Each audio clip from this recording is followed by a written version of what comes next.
Okay. Good morning. My name is Councillor Gord Perks. I am the Chair of the Toronto East York Community Council. The clerk has confirmed that we have quorum present, so I'd like to now call meeting 16 to order. Welcome, everyone.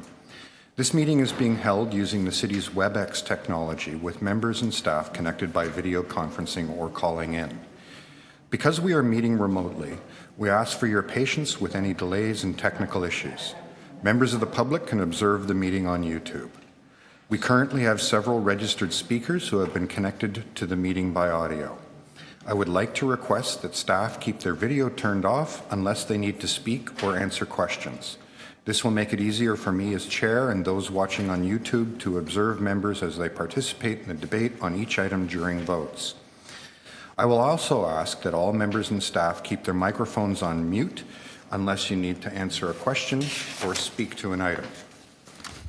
If any members do wish to speak on an item, please make sure your video is on and raise your hand or unmute your microphone and indicate your intention to speak, and I will create a speakers list. When voting, I ask that members make sure that your video is turned on and raise your hands to indicate your vote. Members, I want to remind you that although we are participating remotely, you must still submit your motions in writing to the clerk. The clerk's staff are available by email at teycc@toronto.ca. That's teycc@toronto.ca. The Chair and members gratefully acknowledge that Toronto East York Community Council meets on the traditional territories of many nations, including the Mississaugas of the Credit, the Anishinaabe, the Chippewa, and the Haudenosaunee and the Wendat peoples, and is now home to many diverse First Nations, Inuit, and Métis peoples. We also acknowledge that Toronto is covered by Treaty 13 with the Mississaugas of the Credit. Are there any declarations of interest under the Municipal Conflict of Interest Act? If you do have an interest, please raise your hand and unmute your mic. I see none. Next, we need a motion to confirm the minutes from our last meeting. Councillor Layton, all those in favour? That carries. Thank you. We can now go through the run through of the non-timed items. We'll begin at TE 16.26. 16.26 is 1375 Queen Street West Zoning Bylaw Amendment Application Preliminary Report. We do have a deputant on that, so I will hold that down for deputations. Next is TE 16.27, 1488 Queen Street West Zoning Bylaw Amendment Application Preliminary Report. I have a deputant listed for that item as well. Item TE 16.28, 2931, 33, and 39 Pleasant Boulevard, zoning bylaw amendment application, preliminary report. Councillor Matlow. You're on mute, Councillor. By the way, I should just tell you I'm having a number of challenges with technology this morning, so if I disappear, I will strive to come back. And if you do disappear, we'll hold your just items. to give you a heads up on that. Yeah, no, I move to receive that. Move to receive? Adopt. Sorry. We've already held the meeting. I move the report. You move the recommendation. Okay. Yeah. All those in favor? Opposed? That carries. Item TE 16.29, 244 through 260 Church Street, zoning amendment application, preliminary report. Councillor Wong Tam. Good morning, Mr. Chair, and good morning, councillors and staff.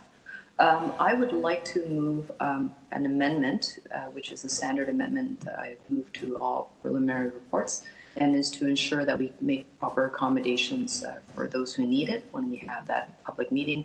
And accommodations would include perhaps light refreshments if people are coming from after work, childcare and accessibility resources so people can actually access the meeting. And all those costs will be borne solely by the applicant. Thank you. Okay. Let's take the amendment and the item together as a package. All those in favor? Opposed? That carries. Item TE 16.30, designation of fire routes and amendment to Chapter 880 Fire Routes, 1 Yorkville Avenue. Councillor Layton. I'll move the recommendations in the report. All those in favor? Opposed? That carries. Item TE 16.31, 141 Bay Street, Public Art Plan. Councillor Layton, are you taking Councillor Cressy's items today? I am. So on behalf of the of Councillor Cressy, I'd like to move the staff recommendations. All those in favor? Opposed? That carries. Item 16.32, 55 Mercer Street, 99 Blue Jays Way, Public Art Plan. Councillor Layton. I'll move the staff recommendations. All those in favor? Opposed? That carries. Item TE 16.33, 48 through 108 Eastdale Avenue, 2 to 50 Seacord Avenue, exemption from policy for accepting potentially contaminated lands to be conveyed to the city under the Planning Act. Councillor Bailao, I believe you're taking Councillor Bradford's items today? If you could unmute, there we are. I am. That's item 33, you said? Yes, that's correct. And the Councillor Bradford is asking to adopt the recommendations. Okay, all those in favor? Opposed? That carries. Item TE 16.34, construction staging area, 55 Lakeshore Boulevard, East Cooper Street. Councillor Layton. Yes, on behalf of the local councillor, I'll move the staff recommendations. All those in favor? Opposed? That carries. Item TE 16.35, construction staging area, 100 Queens Quay East, Cooper Street. Councillor Layton. I'll move the recommendations in the report. Pardon me, Ellen? Sorry. Yeah, okay. So sorry. All those in favor? Opposed? That carries. Item TE 16.36, construction staging area, 543 Richmond Street West. Councillor Layton. I'll move the staff recommendations.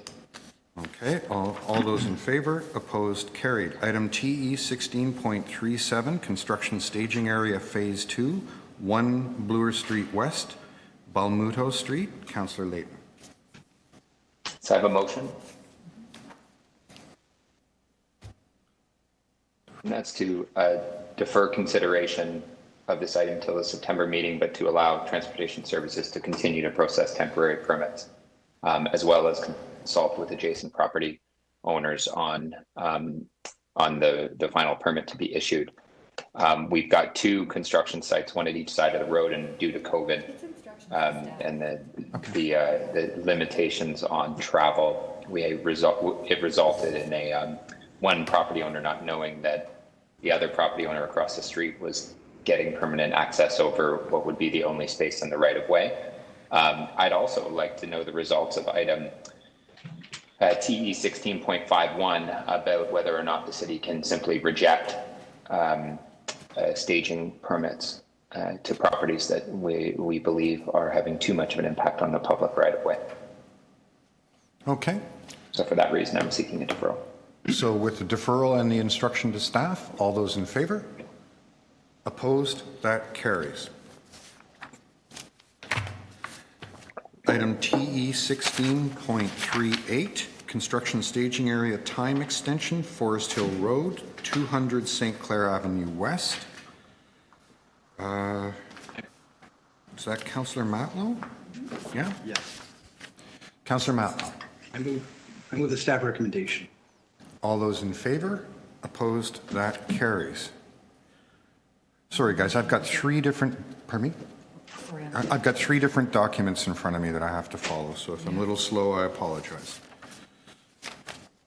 Item TE 16.39, construction staging area, Dalhousie Street and Mutual Street, 88 Queen Street East, 10 Mutual Street, and parts of 30 through 50 Mutual Street. Councillor Wong Tam.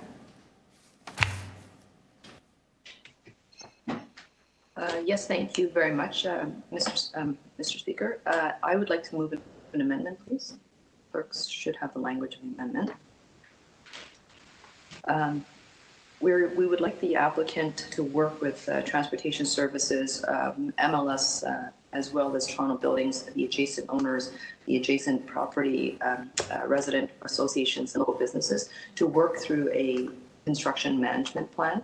Obviously, this is a very large project for those who are not aware. The entire construction site sits on the southern edge of Queen to the north boundary of Shooter. We've got a mutual and Dalhousie, so literally the entire city block is under construction. Obviously, we know that there will be impacts, and I know that the Transportation Services staff have said to me and assured my staff that they are doing everything they can to minimize the time and road occupancy. So I feel fairly confident that the recommendations before us are the very best where we can get right now. But I still think that it's necessary for us to have ongoing dialogue and ongoing negotiations through a construction management plan and working group. And that's what the motion speaks to. Thank you. Okay. I believe members had time to see that, so we'll take the amendment. All those in favor, opposed, carried. And then on the item as amended, all those in favor, opposed, carried. Okay. Item TE 16.40, construction staging area time extension, Dundonald Street and Gloucester Street, 587 through 599 Yonge Street. I have a deputant listed there, so we'll hold that. Item TE 16.41, construction staging area time extension, Grosvenor Street and St. Luke Lane, 480 through 494 Yonge Street. I have a deputant listed there as well, so we'll hold that. Item TE 16.42, construction staging area, 485 Logan Avenue. Councillor Fletcher. Thank you very much. I have some motion that is sent in for this, Mr. Chair, and asking to understand if this is in compliance. Now, I know we have an article later on today about what we can do about right-of-way permits, but this one has proven particularly difficult for the community, even though there is to be a construction liaison, there's supposed to be fast action. My office has had to get deeply involved in order to make those things happen. And so this is to looking for a construction staging area that I will grant, actually is removing a bike lane on Logan. Given what's gone on here in the past, I am asking to have a status update on how well the conditions have been followed, and for that to come to back to Toronto and East York Community Council, with the intent that if they're not in compliance of removing the staging area permit. So I don't know if you want to hold that down until we have another discussion here today, or we'll just approve that and see where it goes. I'm in your hands.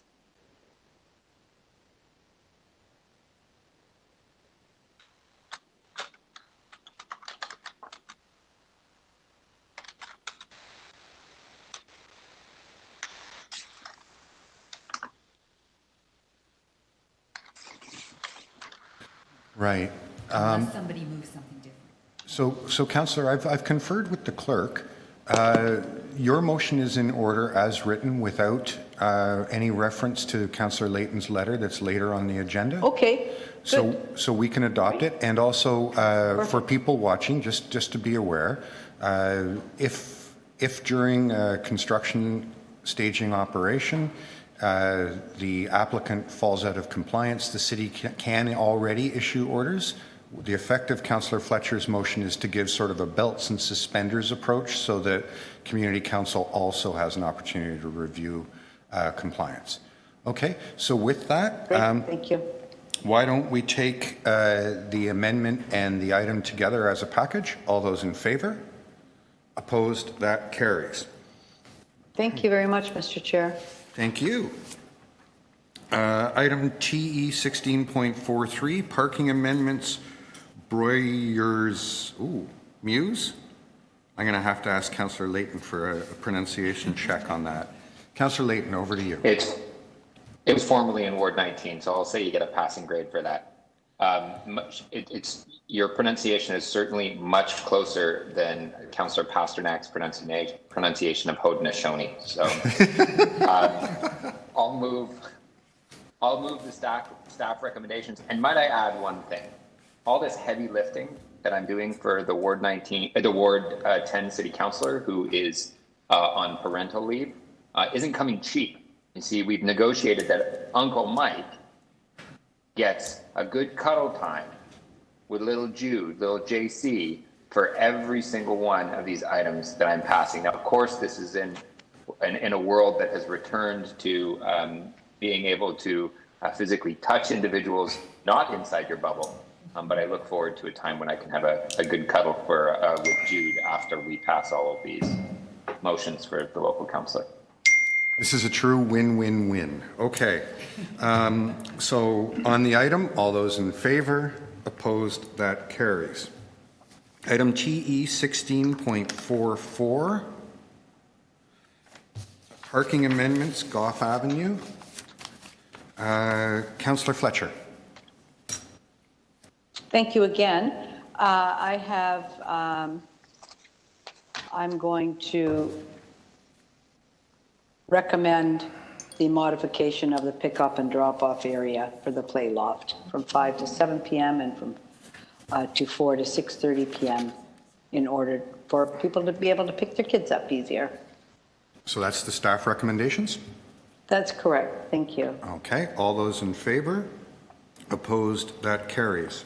Item TE 16.45, parking amendments Danforth Avenue. Councillor Bailao.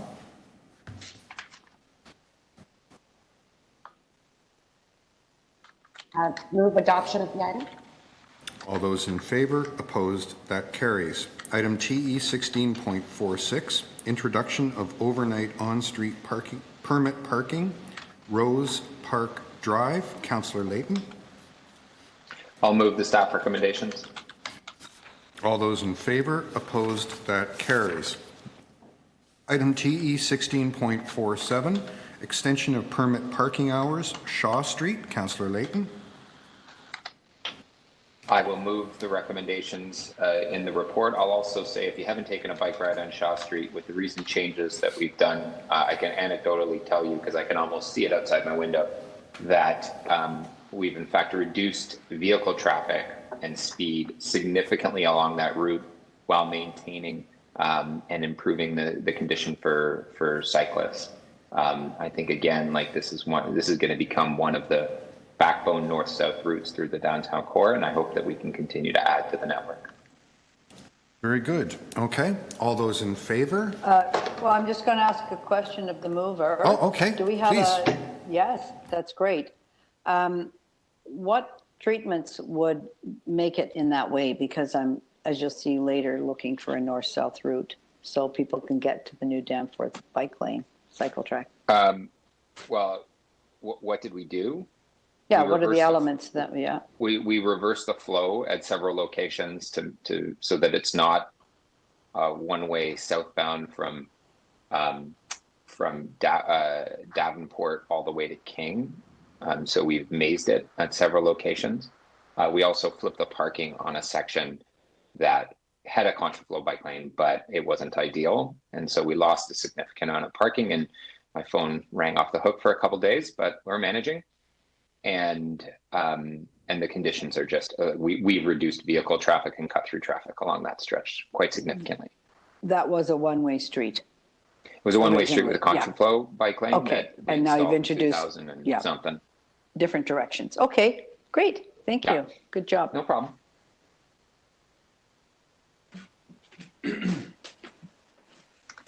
So if there are no further questions or speakers, I'll take the vote on the item. All those in favor? I can't see council. There he is. All those in favor? Opposed? That carries. Okay. Item TE 16.48, traffic calming speed humps, Chester Hill Road. Councillor Fletcher.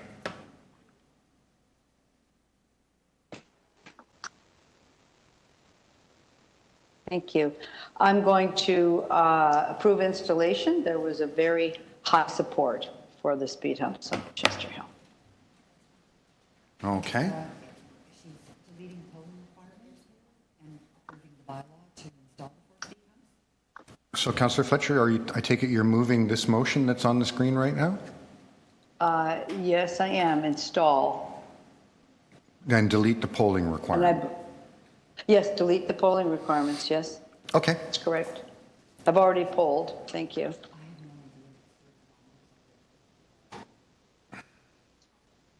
Okay.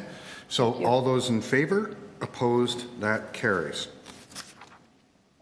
Item TE 16.49, request for changes to parking regulations in Ward 11. Councillor Layton. Yes, I'll move the recommendations in my letter. Rather than do them all individually, I put them all in one long letter requesting some parking regulation changes.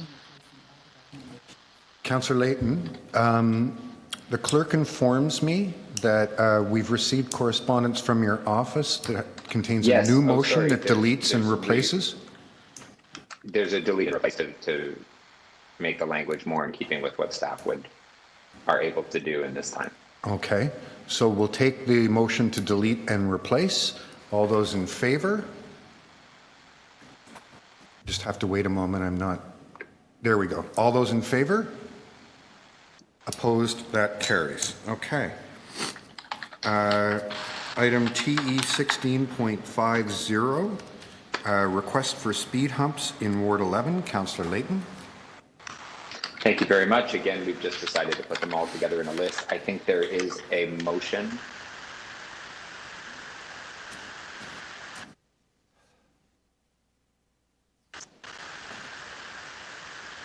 So really, I could have done these as like 15 separate motions.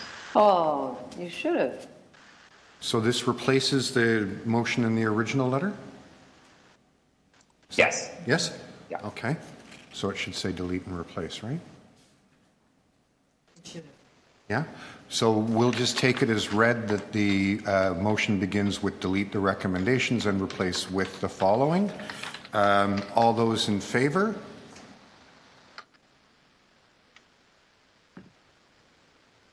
Okay.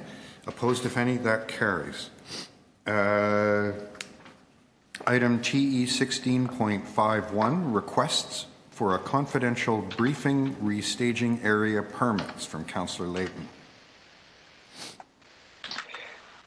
Yes, thank you very much. This is in response to the discussion we had at our last TUICC, and I committed to requesting for a confidential briefing from legal services on the impacts of Toronto East York Community Council denying requests for construction permit staging.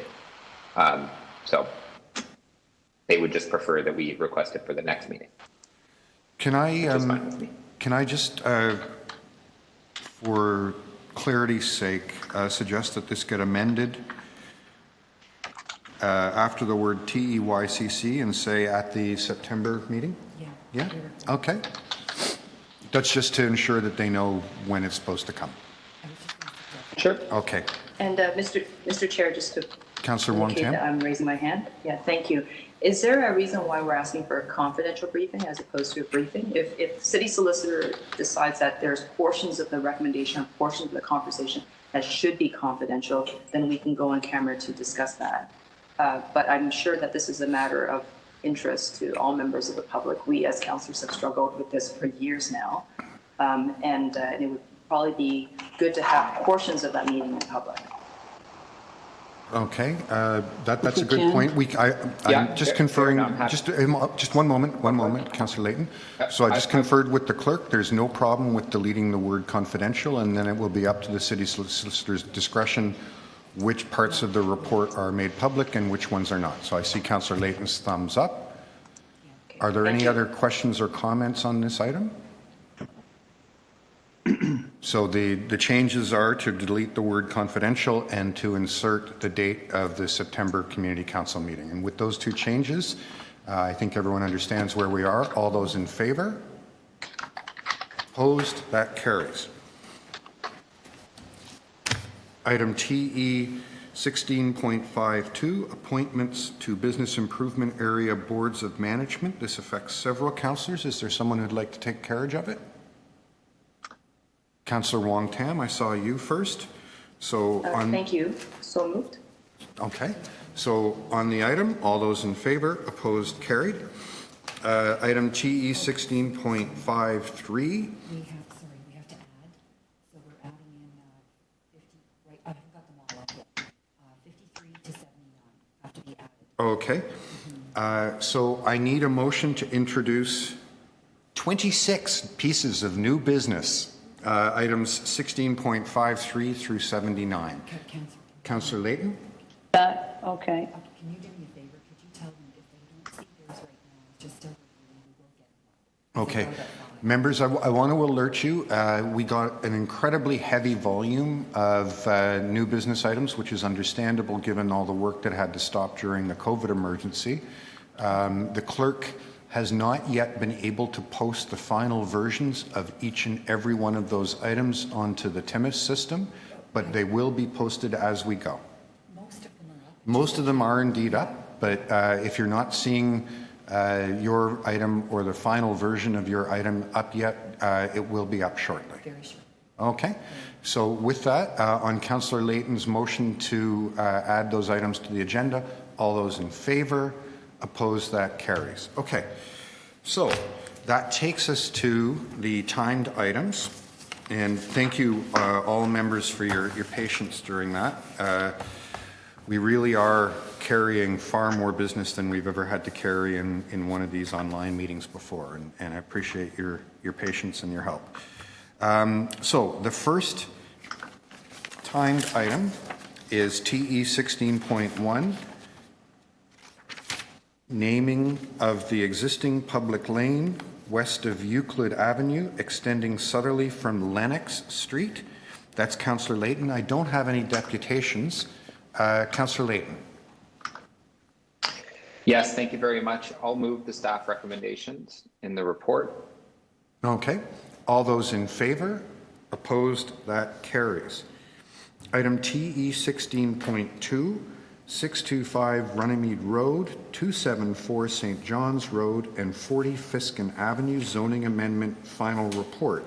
I have 4 members of the public listed to make deputations. First is Connie Dijak. Connie? I wanted to, can you hear me all right? Yes, I can.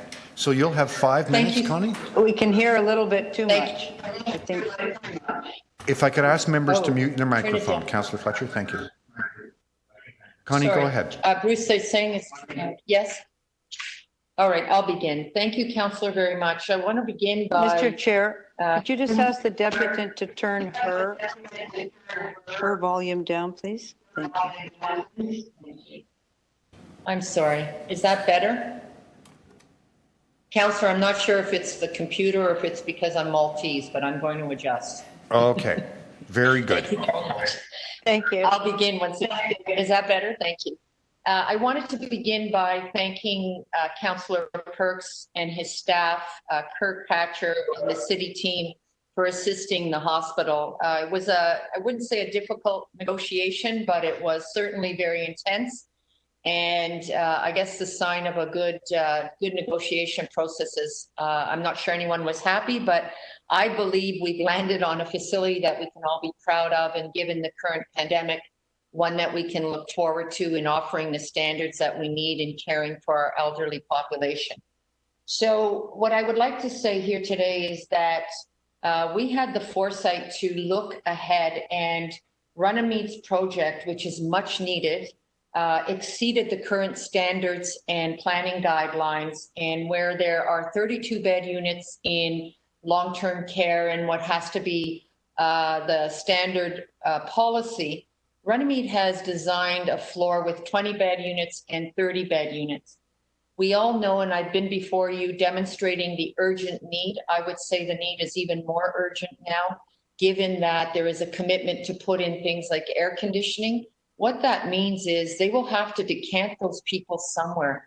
And these seniors that are in these long-term care homes will need to find alternate homes. So the sooner we can build and offer our services, I think the better.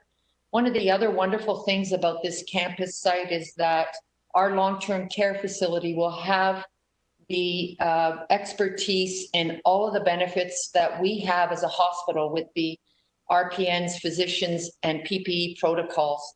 Runnymede fared very well during COVID. We had no COVID deaths despite here on site, despite having to admit in COVID patients from acute care.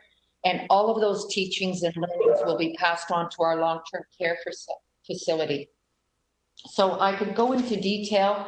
One of the other things I just want to bring forward, I'm sorry I'm rushing, but one of the other things that I did want to bring forward as well, Runnymede project is the only project in Canada that will be servicing culturally the Maltese community. They do not have a long-term care facility anywhere in Canada. And we, in fact, received a donation from the government of Malta to support us and received congratulations when they were mailed your community council that this project will be moving ahead. So in conclusion, we do support the city staff report. We're thankful that we're able to proceed with, of course, moving forward through the process, and look forward to working with the community as we get into those finer details of landscaping and other things that are very important to the community that we recognize. So I think that with that, I would say again, thank you, and that the city can take comfort in knowing that our 200 beds will be designed to meet something like the pandemic that we have just experienced, because we had the insight to design smaller beds, larger patient rooms, larger dining facility, lifts. We've adjusted, so we're putting patient lifts, resident lifts. We are putting oxygen in half the building. We are putting suction in half the building, so that if a senior does get ill, we don't have to transfer them out of that long-term care facility. What we can do is send our team of professionals, RNs, RPNs, and physicians into the long-term care. And we think that is a better model for the future. I want to thank you so much again for your time, and welcome any questions you may have. Thank you. Connie, I do have a question for you. You mentioned during your remarks that you would be happy to continue the conversation with the community. Would you be prepared to work with me so that we do have some meetings as you proceed with your site plan? Absolutely, Councillor. Listen, we recognize the importance of this facility, but there's a parallel importance as well, and that is to our local neighborhood. I would, as you know, I've made myself personally available. I don't think it's often that a CEO attends a lot of these meetings, but I've made myself available because I think it's important to have a decision maker in the room. So we would welcome whatever you might suggest in working through this process.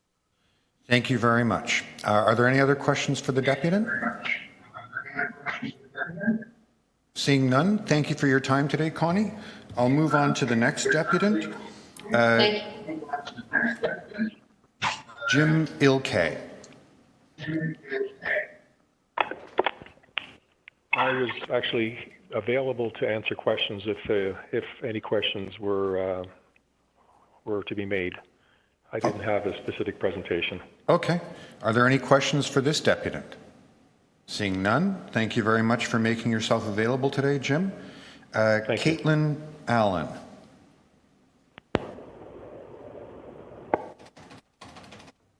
Hello. Good morning. I'm also just available to answer any questions as they may arise. We are the planning consultant for running through this program. Okay, Caitlin, thank you very much. Are there any questions for this deputant? Seeing none. Thank you very much for joining us today, Caitlin, and making yourself available. Next, I have listed Rita Bijan. Rita?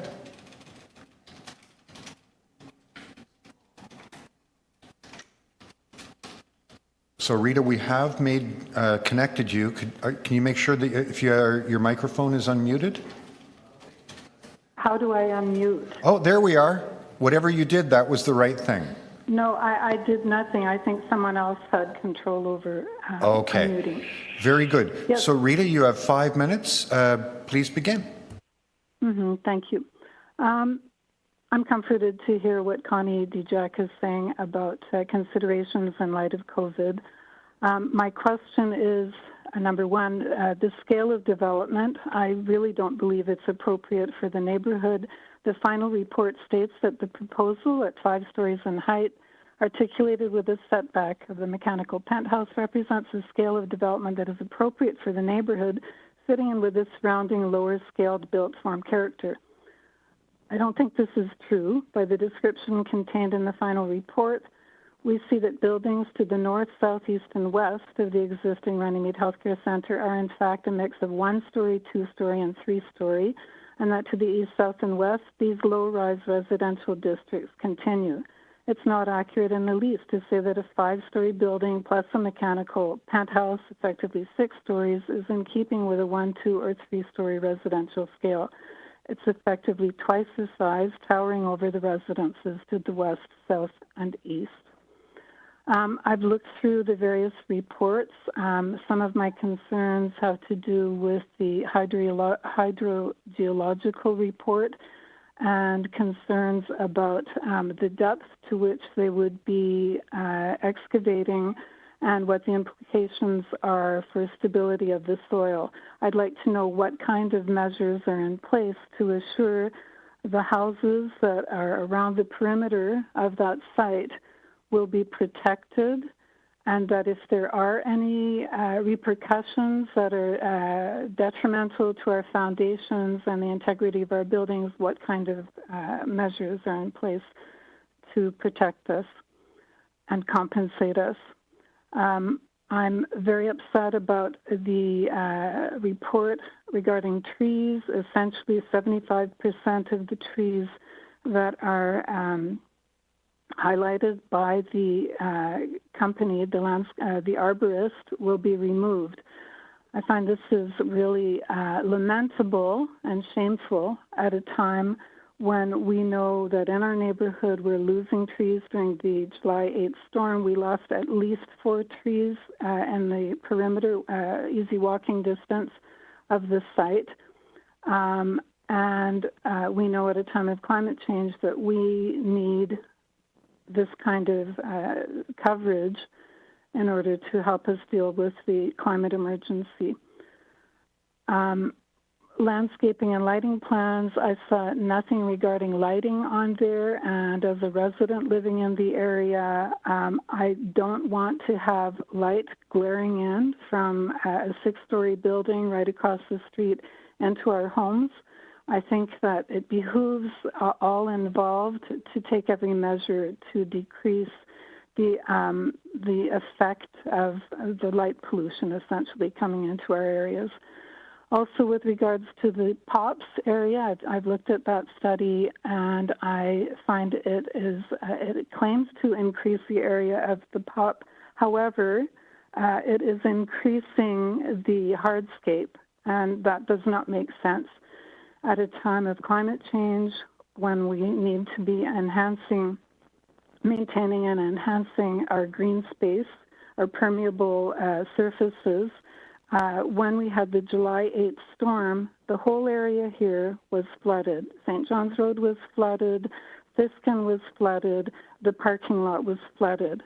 And so I don't see the point in adding more pavement to the area rather than enhancing the green space in that area.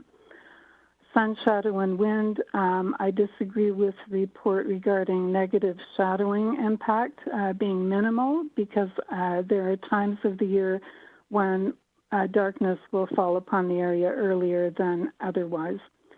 And with regards to the pedestrian level wind study, I take note that the corner at the northeast corner of Runnymede and St. John's Road will be subject to the danger of enhanced winds because of the effect of the structure, the way the winds come down the structure from that height. And I'd like to know what measures will be put in place to protect those of us. That intersection is heavily used for people accessing the bus stops at the northwest and at the southeast. And I would say that over the past couple winters, the maintenance of the sidewalk. Yeah? So that's your 5 minutes. Can I ask you just for one concluding thought? Again, I disagree with the statement that the scale is compatible with a low-rise residential area. And I think that we need much better demonstration of acting in good faith than we have seen. Those of us who lived here 10 years ago when the building was opened, the lead up to the opening of the building was not, we were not, I feel that we as neighbors were not respected. Okay, Rita, thank you very much. Protection for our well-being and our health. Rita, thank you very much for your deputation here today. Are there any questions of the deputant? Okay. I have no other deputants listed, so and this is an item in my ward, so I'm just going to make a couple comments. First of all, I want to address a couple of remarks to the final deputant, Rita Bijan. So you identified a number of issues, some of which are ones that we're deciding on today, and some of which we still have an opportunity to do work on. You asked some questions specifically around potential damage to surrounding buildings as a result of the construction. I want to assure you that as we come to not the next stage, but the stage after that, we do something called a construction management plan. And at that point, we can take the steps necessary to protect surrounding buildings and properties from damage, and I will undertake to include you in that. You also raised issues around lighting and hardscape on the POPs. Those issues will also be reviewed as part of the site plan, and I did get an undertaking from the applicant that we will be addressing those in some kind of public forum, so I'll make sure to include you in that. Broadly, I wanted to thank both members of the community and the applicant here. The proposal we have in front of us is substantially changed from the initial proposal, and that's as a result of an awful lot of hard work in the community to try to figure out how we would fit in an urgently needed service in the community with making sure that good planning and rules were observed. And the applicant made quite a number of concessions, as did members of the community. Everybody worked very hard, and we've got to something that, while it doesn't satisfy every concern, certainly gets us to a place that's a much better building than we started with. So again, my thanks to everyone involved. And with that, I'll move the staff report. All those in favor? All those opposed? That carries. Okay, that takes us to item TE 16.3. 33 Isabella, zoning bylaw amendment application, final report. I do have two deputants listed, and also members of the public. I would alert you that there are 3 supplementary reports attached to this, 3A, 3B, and 3C. The first deputant I have listed is Andrew Feranchik. From Walker, just Andrew. Andrew, are you with us? I am. Good morning. Good morning. You have 5 minutes. Please go ahead. Thank you. I'm here on behalf of the owners of 33 Isabella Street. I'm pleased to support the recommendations in the staff report. It's been a good process working with staff in the community to achieve this infill 4-story residential building with 15 new purpose-built rental units and some ground floor office uses. This will bring significant improvements to the existing building, which is a large rental tower with over 400 units in it that previously did not have any access to indoor amenities and poorly programmed outdoor spaces. This will bring significant improvements to those units that will have benefit of using all those new spaces, both indoor and outdoor. It also will bring new streetscaping to Isabella Street, improving that condition, and finally will secure the existing 419 rental units for 20 years. So myself and our architect, Kazra Azlashi, are here to speak to any questions that you might have. Thank you. So are there any questions for either Andrew or Kazra Azlachi? Seeing none, Councillor Wong Tam, over to you. Yes, thank you very much, Mr. Chair, and also to the applicants' representatives who are here today. I want to thank you for working so well with the local planning staff. I know you have been deeply engaged with the neighbors. You have a letter, members of council, on the record, a letter of support from the Church Wellesley Neighborhood Association.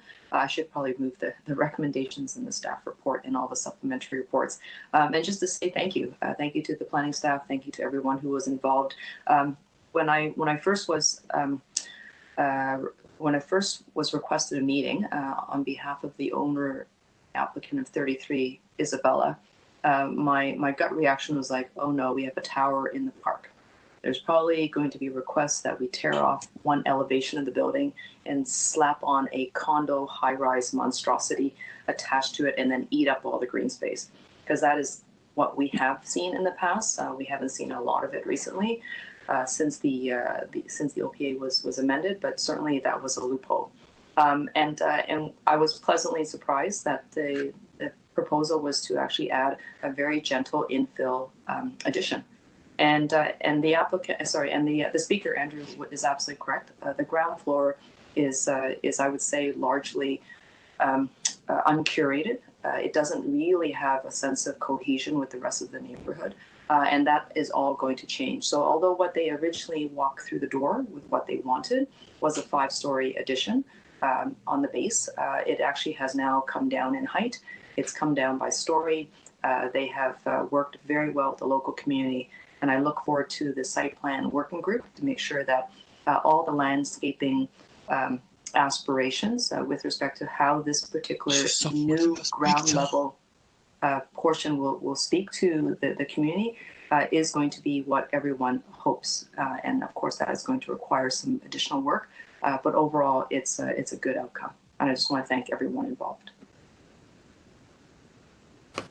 Thank you. Any questions for the mover? Anyone else to speak? Seeing none. 3A,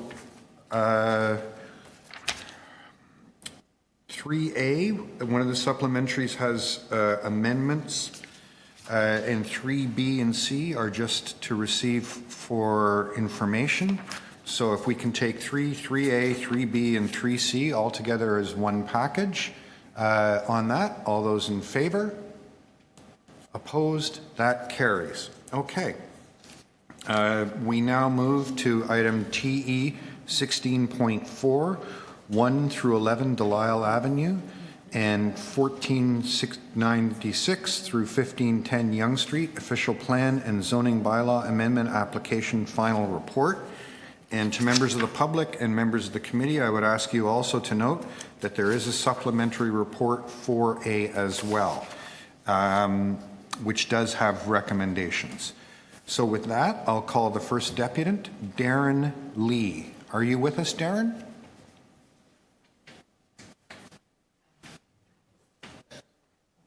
Darren, we see you listed.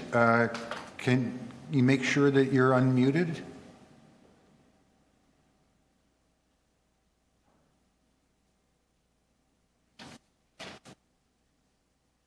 Darren? We've unmuted you here. Okay, I'll make a note and we'll see if Darren arrives by the end of the item. Ian Todd? Ian, are you with us? I am here. Can you hear me? Yes, I can, Ian. Thank you for joining us today. You'll have 5 minutes to make your remarks. Please go ahead. Oh, well, thank you. So just let me introduce myself. My name is Ian Todd. I am a member of the board of directors of 10 Delisle, which is a 15-story condominium directly across the street from the proposed development at 1 Delisle. So we are the building that's probably the most affected by this application. We have been encouraging our unit owners, we have 225 suites, to make deputations both to various town hall meetings that have been held and to the city planning department, et cetera. And I would say that the residents of our building are split. Some believe that this development would be very advantageous to our neighborhood, that it's an attractive design, and that they're in favor of it. Others are seriously concerned that our 15-story building, which is about the highest on the street, is now going to be surpassed almost by 3 times by a 44-story building across the street, substantially out of character of the historical development in the area. So I would say we're split. So we have gone through and participated in a process along with Councillor Matlow, who's done a terrific job of communication and consultation throughout the community. But we've also worked along with other buildings on our street, who we're going to speak in a few minutes, on a working group, as well as involving the Deer Park Residents Association. There's been substantial progress made with the developer in those consultations. The primary one being the expansion of a parquet, which is currently on Delisle Avenue, to a much larger and redesigned and rebuilt park on Delisle, substantially increasing the green space on Delisle and removing the possibility of building a further 12 to 15-story building adjacent to 33 Delisle. So we see this as a significant change to the original application and very much improving the situation. Yet people will still be on the fence as to whether they agree or not. Of course, Delisle is a very busy street. We're very concerned about the construction process. We believe some progress has been made with the Parks Department to use that existing parquet as a staging area. We very much hope that will happen, because there's just no room for construction equipment on our very busy street. One of the things that was able to be achieved through discussions with the developer was changing the original design, which did not permit residents who were to arrive at 1 Delisle or visitors. There was no turn off the street onto Delisle, so they would block the street. That's been changed, and the developer has given up some retail space for that. So we're very much satisfied that there's been a significant and sufficient consultation in the community, and very much support the actions of Councillor Matlow. So that's over to you. Thank you, Ian. Are there any questions for the deputant? Seeing none, we'll move next to Karen Gilberg. Karen, are you with us?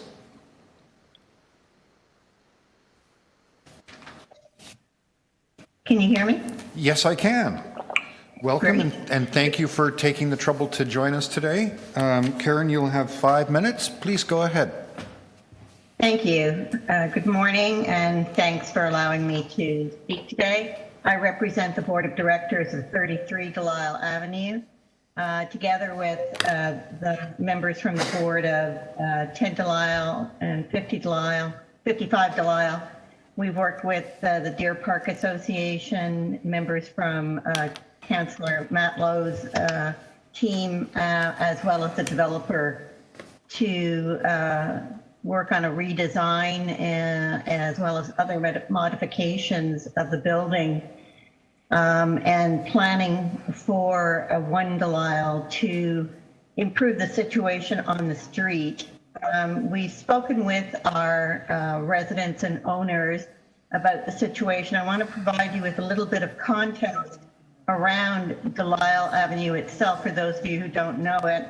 It's one long block from Yonge Street, and is a particularly busy block because unlike many city streets, it has 3 multi-story condo buildings, the ones I just mentioned, as well as 3 multi-story rental buildings, as well as access to parking for retail and office buildings for Yonge Street and St. Clair.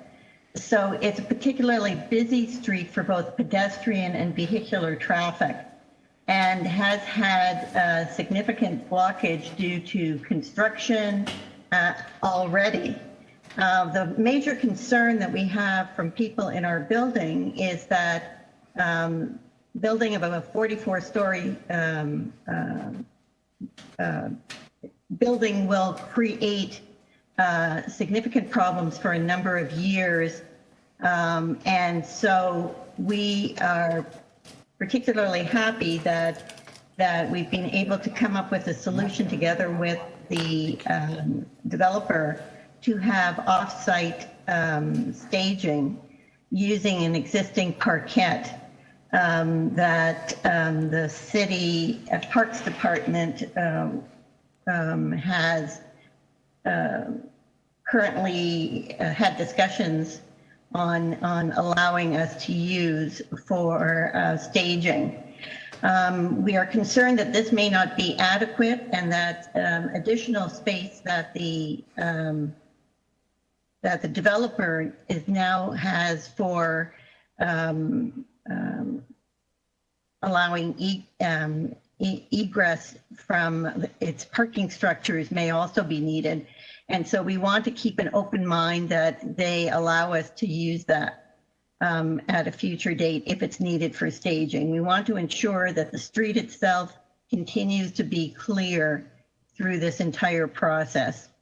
We also are very pleased that this land will be, that the green space will be expanded on Delisle, because at the, as it currently exists, if any additional buildings are built on the street, it will be basically a concrete jungle, as we've seen has already occurred at Yonge and Eglinton, and we're concerned that this not occur.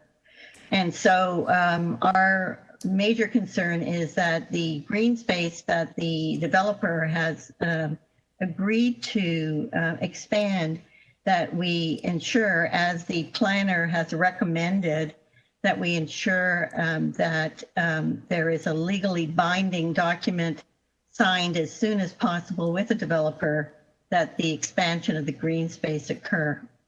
And we believe that if we're able to manage both the construction staging to ensure that it stay off the street as much as possible during the construction, together with the expansion of the green space, that we will be able to keep the street safe, as well as ensure that the neighborhood maintains its character. Thank you. Thank you. Are there any questions for the deputy? I don't see any. I understand that, thank you very much, Karen. I understand that Darren Lee is connected now. Darren, are you with us? I am, Mr. Chair. Can you hear me? Yes, I can. Very well, thank you. Darren, you'll have 5 minutes. Please begin. Thank you. Firstly, thank you to Josh Madlow and the planning staff. We've been working as part of the Delisle working group since January of last year. Most of us were present at the church basement meeting in January when news of the Hyde and everything else was announced, and we formed very quickly on the back of that. As neophytes, all of us, this is our first time at such a rodeo. There was overwhelming concern from the outset about the Hyde and the scale of the building. So I think it's important to note that the working group was formed on the back of that initial concern. We, as condo owners on Delisle 10, 33, and 55, my colleague spoke just before me, we formed a working group amongst the owners and the boards of 10, 33, and 55. with a view to sitting down and seeing if we could work towards some sort of compromise. And to that end, we've been more successful than we thought initially, and yet fell short on some fronts. The first 6 months, so we met mostly with Josh Matlow and his team, Kevin Friedrich in City Planning, Traffic Division, and it was a really thoughtful process from the outset, and Slate were present at most of those meetings. And the first few months, we really did move the ball forward. I think we made some considerable improvements to the original application from late 2018.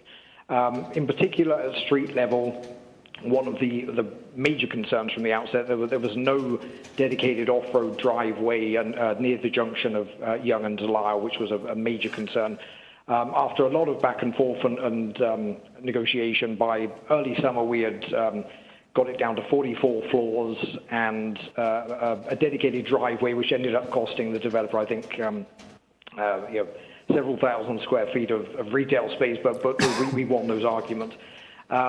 The elephant in the room in terms of the project has always been the height. And given, again, when we did more research as to the precedents already set in writing, 37 stories has already been granted in our area. So we always hoped that we could get it down to around the sort of mid-30s mark, given those precedents for Whittington's and the development south of Yonge and St. Clair.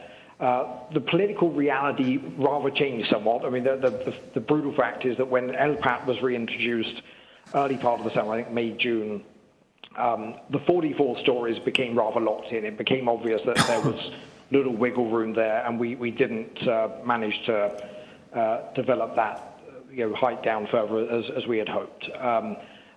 I would say with the car park adjacent to 33 Delisle, we found out a few months into the process that's residentially zoned and has been for an awful long time. So that changed the dynamics and the negotiation rather. And ultimately, we realized that Slate were giving up very valuable real estate in that car park in order to get their half a dozen extra stories up in the sky, and ultimately allowing Slate that half dozen or so extra stories, more than we wanted, up in the sky, won us the guarantee of wonderful and much needed green space down on the ground where, frankly, we all live. In summary, I think the consensus of the condo owners involved in the working group on Delisle is that this is ultimately a sensible, reasonable compromise. Nobody's over the moon. Nobody's doing a dance of joy over a tall build necessarily going into the area, but that we feel that this is simply as good as it gets. We also recognize, I think, as a consensus that the area, as Josh has mentioned in the past, needs a boost. It's been, it's not the Yonge and St. Clair of 15, 20 years ago. The retailers before the pandemic broke that the area needed a boost. Perhaps that's even more the case now with everything that's going on. Finally, that there is a real downside, we fear, to the LPAT process. Slate have that safety net. They can. I'm not declaring that LPAT as a rubber stamp process, but they're certainly developer friendly. That's the brutal reality. So. Our fear is all of these hard-won gains disappear down the drain if they decide to go that route, should this be rejected at Community Council. One final point, that the building, nobody's looking forward to the building process, but I would note we have memos on file already with the city, which underline our hopes that the construction staging area can be arranged with the Parks Division. Darren, can I ask you to wrap up, please? Of course, yeah, I'm almost there. And ultimately, the working group will reconvene to mitigate the construction chaos as and when that kicks in the coming years. Thank you so much. Are there any questions of Darren? No? Darren, thank you for your time today. Thank you. Next, I have Benjamin Hoff. Hello, Benjamin. Are you with us? Hello, I'm here. Can you hear me? Yes, I can. Please go ahead. You have 5 minutes. Great. Thank you to the members of council. My name is Benjamin Hoff. I'm a planner and partner with Urban Strategies representing the owner, Slate. As you've seen, this has been a pretty pretty big process, a long process moving through to get to this point. And I wanted to thank the members involved who really pushed us to get to a better project. Kevin Friedrich, the planner in particular, but also having Oren, James, Joseph, and even Julie at the beginning and staff helping out. And then the members of working group who again pushed us even further on a number of contributions. So as you hear, there was a lot of engagement and community dialogue on this project, starting with visioning with the Deer Park Residents Association early on, leading to both applicant and city-led processes, open houses, and ongoing working group meetings. And then as well, participation in the broader city-initiated Yonge and St. Clair planning framework, which helped to locate this project within the broader context. This is a tall building. It's a tall building for this context. And so that comes with special responsibilities. And the building itself is landmark architecture and will be a prominent addition to the intersection of Yonge and St. Clair. And it's particularly responsive to the public realm, both on Yonge Street and Delisle, and with the open space contributions. Public realm enhancements are really critical, particularly right now as we're experiencing COVID. So having a bigger park in perpetuity, which is the contribution to the existing park is about 35% of the site area itself. So it's a pretty significant increase. Wider sidewalks on Yonge and Delisle to expand the space for pedestrians, and then larger block opportunities, including the mid-block connection through to St. Clair. And just reinforcing the low-rise street wall scale of Yonge Street and the heritage integration. So all around, whole number of initiatives that collectively make this a very strong project, and largely with input from so many people.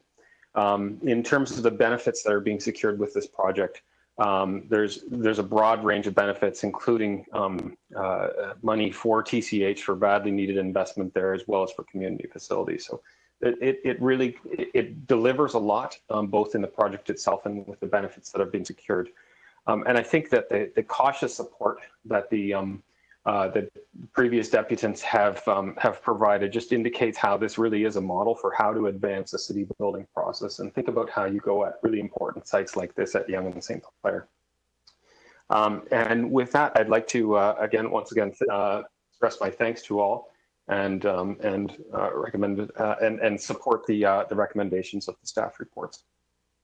Thank you. Are there any questions for the deputant? No? Benjamin, thank you for your time today. The next person I have listed is Kathy McDonald. Kathy, are you with us?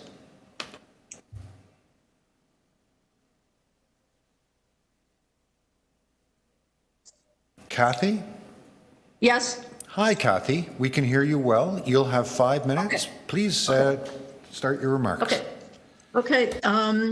So thank you for the opportunity to speak today. My name is Kathy McDonald. I'm a longtime resident of Deer Park. I am not a resident on Delisle, and our whole community is interested in this application and its impacts on the broader community. The Yonge St. Clair intersection area is undergoing major changes after years of only demolitions and renovations. At the public meeting, many residents raised concerns about the application, particularly about the height, as existing buildings in the neighborhood are much lower, as been noted. Community members worked with planners to develop the framework plan to help provide a way of looking at all these applications that were going to have a major impact on our neighborhood. The plan focused on built form and public realm. And we also made sure that traffic and street safety studies were added to the program. One Delisle meets many of the objectives of the framework plan, as been noted previously. I would sort of add the height on Yonge Street includes an historic building, so that helps keep the Main Street scale, the widened sidewalks, and particularly the expanded park, which I note was in the application from the beginning. We thank Councillor Matlow for establishing the working community of Delisle neighbors, but also of community members, because it's important to our broader community to help ensure a better fit into the neighborhood. As noted, improvements were made to add on-site drop-off, redesign the facade to relate to other buildings on the street in particular.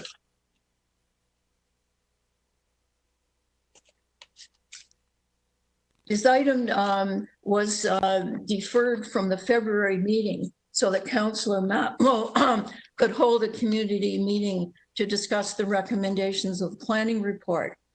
So we were finally able to hold this virtually last week.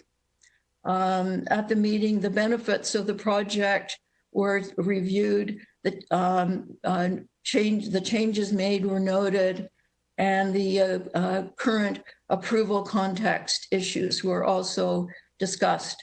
So Councillor Matlow's motion reflects community support today. So I want to conclude with one additional proposal, that the existing, expanded park be designed by an international design competition. A number of people support this idea.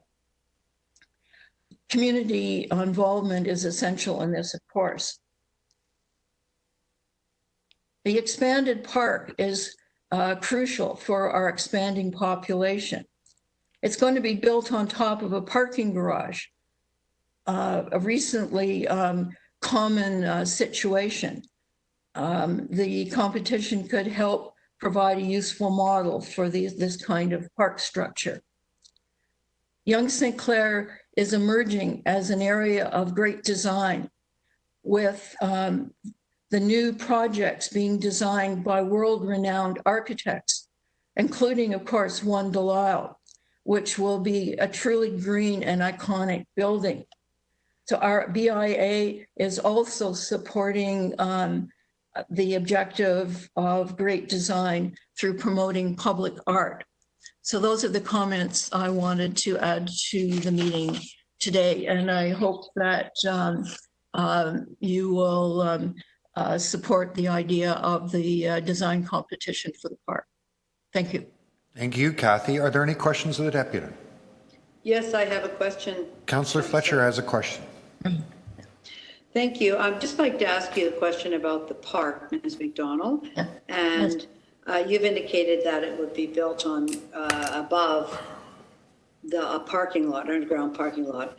Has there been a discussion about that ownership? So would that park have a strata title? Would the garage have strata title for that park? The city would have strata? Yeah, the planning report clearly sets out how the ownership of the park will work, and that there is going to be I understand there's going to be an extremely long-term lease, and the city has secure title to the park.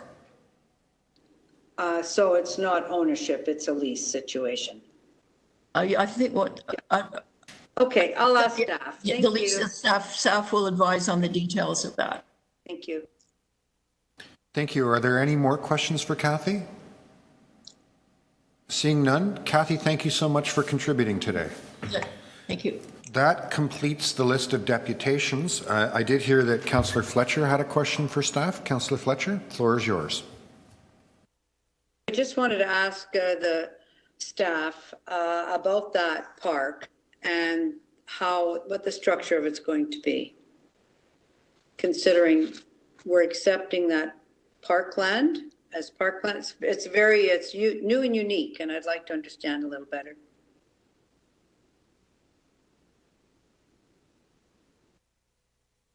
Do we have someone from city staff who can answer that question? Hello? Hi, who's this? This is Kevin Friedrich from Community Planning. Hi, Kevin. In terms of the park, where the existing parkette and expanded park are located are the rears of 30 and 40 St. Clair, which are currently occupied. The underground is occupied by a parking garage. So those are existing garages. And in terms of the ownership structure, we've actually decided to get rid of the lease and actually take a strata conveyance of the park. And we've asked that the owners of 30 and 40 St. Clair enter into the Section 37 agreement so that there's ongoing maintenance responsibilities with the garage and the roof membrane between the garage and the park. Also, there's a roof membrane there. Do you have all the records of site condition for the garage? Are there any environmental issues that associated with that? The details of that will be further secured in the Section 37 agreement. I believe before we take the conveyance, they would need to provide the record of site condition. And what happens if there's something in that site condition that is of concern? I might have to defer to my parks colleagues, but I believe that we would not accept the conveyance if the land was contaminated. So I'll just ask Ms. McDonald if that's okay, because if you don't mind, I'm just going to ask our Director of Planning for the South District to comment on this.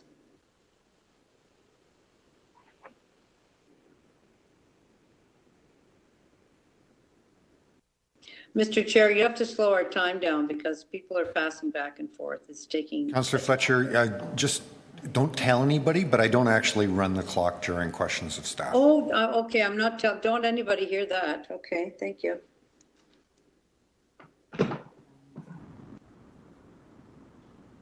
I believe it was Linda McDonald you wanted to hear from, is that right? Yes, please. Yeah, Linda, are you with us?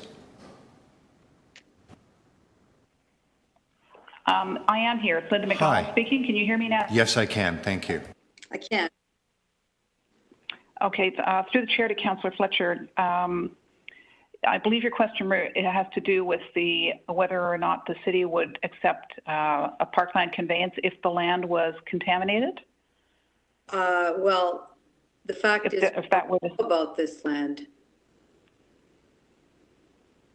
So, according to, I don't know.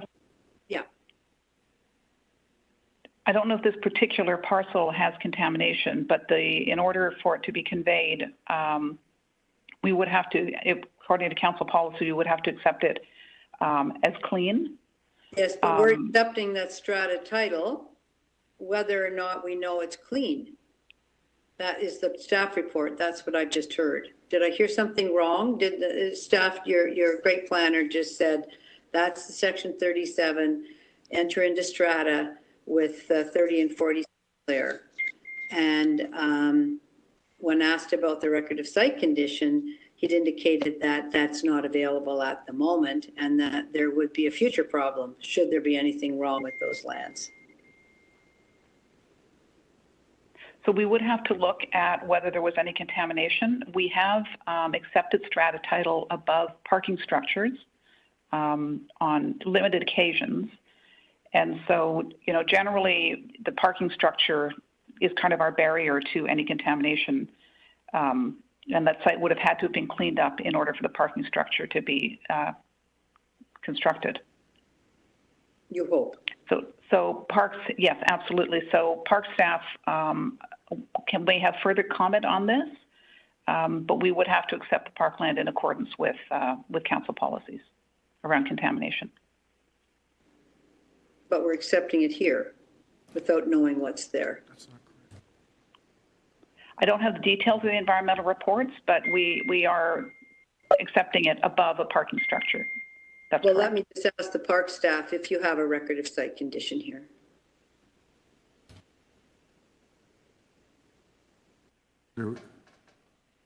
Is there anyone who can assist us? She's asking if we have a copy of the record of site condition available. No, I don't believe we do. Councillor Fletcher, perhaps I can be of assistance. Sure. I've had experience with issues like this, and my Could you just experience. speak up for a second, please? Sure, I've had experience with issues like this, and my experience is that the city solicitor ensures that prior to the conveyance of the land being finalized, that the standards for soil quality that the city requires have to be met, and that's a part of the legal process by which the transfer takes place. And I can assure you, I've been through several of these. For strata title for parks? Yes, all land conveyances. I understand that, thank you. And you've got your foot in the staff quarters there, Councillor. I'm sorry, I didn't hear that. So you've got your foot over in the staff side at the moment. But what happens? I don't have my feet anywhere, Councillor. I'm offering you experience that I have had. Yes, thank you. Yes. I appreciate that. But I'm interested in what happens to the conveyance if for some reason there's a problem with the site, the garage. Is there anyone from the city solicitor's office who can answer Councillor Fletcher's question, which is, as I understand it, if it turns out that the soil condition does not meet our requirements, what happens? Hi, it's Kelly. Can you hear me? Yes, I can, Kelly. Yep. Thank you. So typically, and I have to just preface this, this isn't my file, so I don't know all the details, but in my experience, typically what we do is we make provisions for all of that in the agreements that we enter into with the developer, and we take a large financial security in order to ensure that, we are able to make ourselves whole if what you're suggesting, Councillor Fletcher, happens, and we would work out all the details in the contract with them. But we would not take it if it is contaminated, and they would have to do whatever they need to do to make sure it's clean before we take it. The garage. We're not taking the garage. We're just taking the land. Yeah, the land. And it's got to do with the garage having a problem, in which case, what happens to the park? So that's what I'm saying. We would take financial security usually, and I don't know for sure in this instance. I could find out, but usually we would take enough to make sure that we could come up with an alternative. So maybe then we would have to do cash in lieu instead or something like that. So I think that, and I want to assure, I'll speak for a second. I'm not trying to do anything bad here. I'm just now quite familiar with this and want to make sure. No, fair enough. Nobody we will loses. Make sure it's all papered in any contract that we enter into with them, and we will require financial I'll just security. speak to that, and I may, perhaps by council, I can get a little more clarity on, and I think the community should have it too. If it's cash in lieu, that means the park's gone. So anyway, let's, thank you very much for that. Okay. Are there any further questions of staff? No? To speak to the item, Councillor Fletcher? Yes, and I don't want Councillor Madlow upset. I'm not trying to cause any here. I think by council, that would be helpful for me to understand, because I do have a situation, strata title situation, that Ms. McDonald and others know about around the Don Somerville site.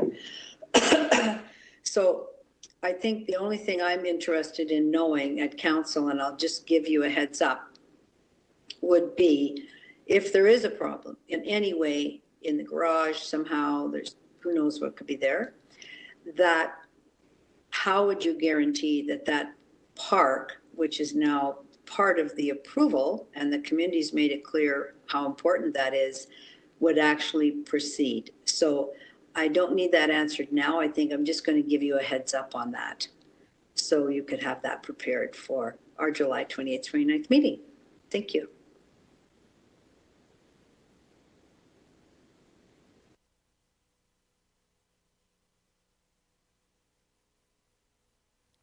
Thank you.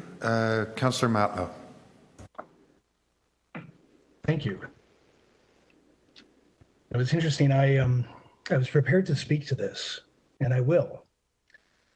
But I think we can do better when we, even if we have concerns that may impact our own wards, when there's been a lot of work done by a councillor in a community for so long, it would be a courtesy to speak to the councillor or the planners or to just have honest conversations about any concerns or questions in a way that doesn't sort of try to turn a conversation into something different. But regardless of that, My apologies, Councillor. I think it's a great project. I've just Councillor learned about Matlow has the strat- floor. Councillor Matlow has I'm the just floor. apologizing Councillor to Councillor Matlow because has it's upset me the today. floor. Thank you. I hear you. I think I'd just like you to let me apologize to him. Thank you so much, Councillor Perks. regardless of what just occurred, quite the opposite has been happening in the community. When this project came to us in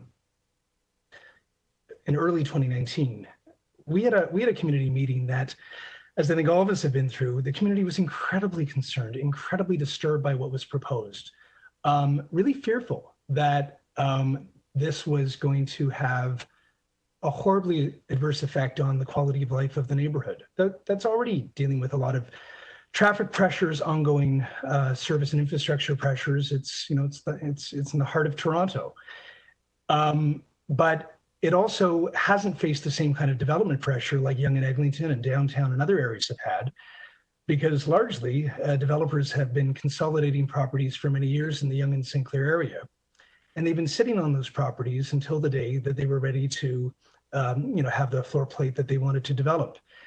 As a consequence of that, though, the area became very tired on the main streets. The days of the Hollywood Theater and the Bregmans and all these things that we loved were gone, and they were replaced by, by the way, we have some amazing businesses in the area, but we also had a lot of, sort of temporary type nature businesses that just were not going to establish there for a long time. And it was clear that the area was in transition. It has been for a long time due to the developers holding the properties. So when this came to us, we were really upset. We also were cognizant that in 2008, there had been a decision by my predecessor in the community to support a 37-story tower across the street at the Whittington site. And we were also aware that the government had brought back the old rules of the OMB into the LPAT. And the process really didn't leave us with a question of whether or not there would be a development there. But as we've all been through, how do we mitigate the adverse effects, and how do we ensure that this leaves the community in better shape than it was found?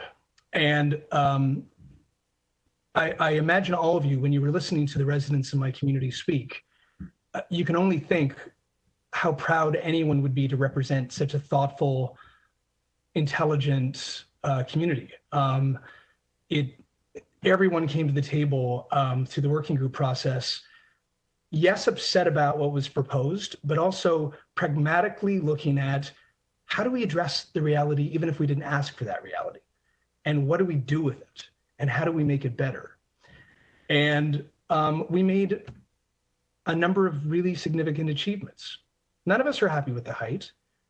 We also recognize that the developer could go to the LPAT and get another few stories. We'd lose the expanded park. We'd lose the opportunity to mitigate the possibility of another tower going where the expanded park will go. We'd lose the setbacks on the lay-by and Delisle, the setbacks on Yonge, the generous Section 37, which may be one of the last Section 37s we ever received, due to Bill 108, that will contribute to affordability and benefits to the community. And ultimately, it was a choice about do we act like sort of, do we take the easy route and just do what's popular and just all say no and walk away? I've got to admit there are moments where I wanted to, but we're doing what's right. We're dealing with the reality that we were served rather than the reality that we want. And I also want to acknowledge that when I wanted to do that community meeting recently, obviously it was online given the pandemic.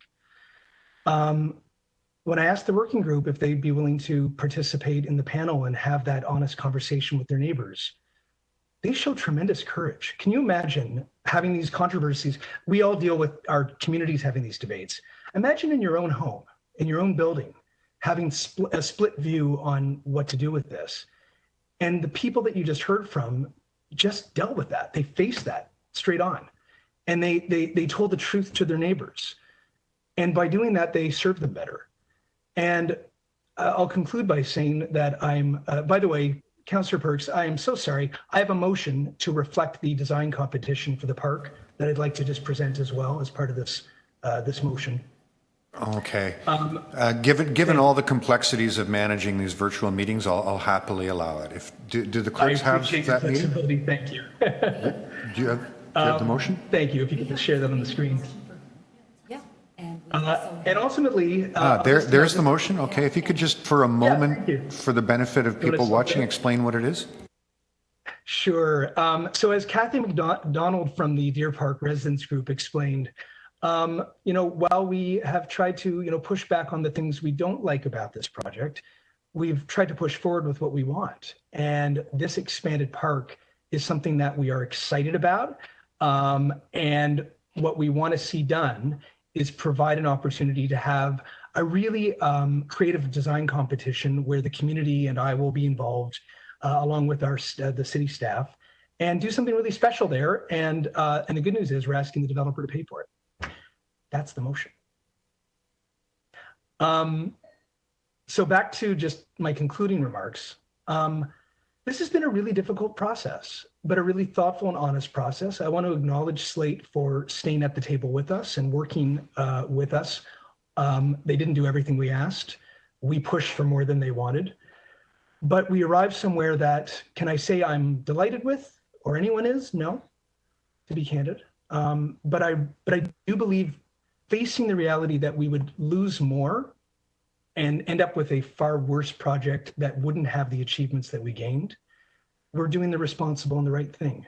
And again, I want to acknowledge the working group and the community who was part of this thoughtful conversation for, standing up for the neighborhood in a really intelligent and honest way. Councillor Matlow, can I ask, are you also moving the supplementary report? Yes. Thank you. Okay, so we have Councillor Matlow's amendment, the supplementary report, and the item. Can I just suggest that we take them all as a package? All those in favor?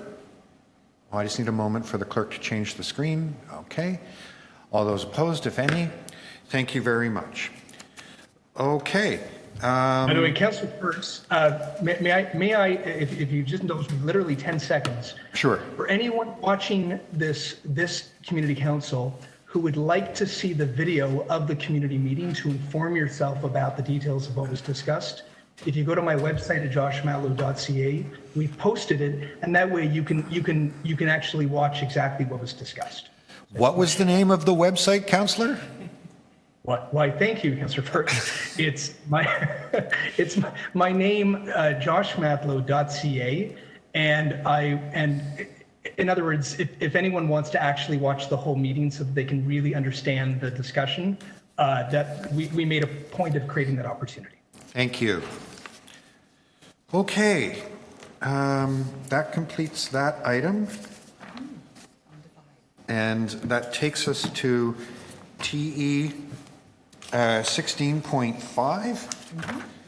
I have deputants listed there, and also for members of council and members of the public, I would alert you that there is a supplementary item 5A attached to this as well. The first deputant I have listed is Kelly Skeeth. Kelly, are you with us? Oh, I see that Kelly's decided to withdraw. I have listed also Ryan Sankar. Ryan, are you with us? Not present? Okay, those were the only two deputants that I had. Someone just emailed right now. Benjamin Hall. Okay, someone new has been added to the list. Benjamin Hoff. Benjamin, are you with us? Yes, I'm here. Thank you. Good morning, Benjamin. So you have 5 minutes. Thank you for joining us. You may start now. Good morning. Thank you. Thank you, and my apologies. I had signed up a while back, but maybe something got lost in the meantime. I will be very brief as there are no other deputants on this project, but again, my name is Benjamin Hoff. I'm planner and partner at Urban Strategies, and I'm particularly excited to be here speaking to this TCH revitalization project, which brings together TCH and context developments to really transform what is a tired and old building on Queen Street East. I will keep it very brief, but just to say that this is a truly remarkable project, bringing forward a TCH rebuild with along with 100 new affordable housing units, plus a mix of both rental and condo developments, with new retail to kind of fix the Main Street condition on Queen Street. And then adding to that, new open space provisions, new connectivity that really connects Queen Street to the waterfront. There's been a lot of intense participation by all parties, the city, TCH, and the developers team to make this happen. And so I just wanted to thank everyone involved in that, and particularly Paul Muley for kind of steering this through as the planner on this file. And actually, and to Councillor Fletcher as well, who really set the bar high and kept pushing and pushing, and then pushing some more to continue to get everything we can out of it. So, you know, after you know, starting out in basement workshops years ago, this has really grown into a transformative project and a great example and a model for a kind of smaller scale TCH revitalization, the ability to invest in new public housing in sites like this. So thank you again, and to all the participants involved in making this happen. Thank you. Are there any questions of Benjamin? No? Benjamin, thank you so much for sharing your thoughts with us this morning. That completes the list of deputants that I have. Are there any questions of staff? I see none. Yes, I have some. Councillor Fletcher. Oh, go ahead. Did somebody else have some, Councillor? I don't see anyone else. You have the floor. Okay. No, that's fine. It's just on transportation, the transportation staff, and I was hoping that BA was going to make that deputation. So sorry you didn't do that, but I'm going to have to just go direct to transportation staff now about the Woodfield extension, Eastern Bike Lane, pedestrian crossover, items 5, 6, and 7 in the staff report. Okay. Is there somebody there that can answer that today? Who do we have from transportation on this file? I am going to be deferring those 3 if there's a problem, or referring them. If we can just see, is there anyone from transportation on this file? Yes, Lucas Pawlowski from Transportation is here. Thank you, Lucas. Did you hear the councillor's question? I heard the questions. Tell me about the Woodfield Road extension and when that was first approved by Toronto City Council. Okay, in terms of, through the chair, in terms of the Woodfield extension, I don't have the detailed history of that in my head. So I will have to get back to you on that. In terms of the... Are you aware that that Woodfield extension was actually part of the tear down, the original environmental assessment or city recommendations regarding the tear down of the Gardner back in 2002?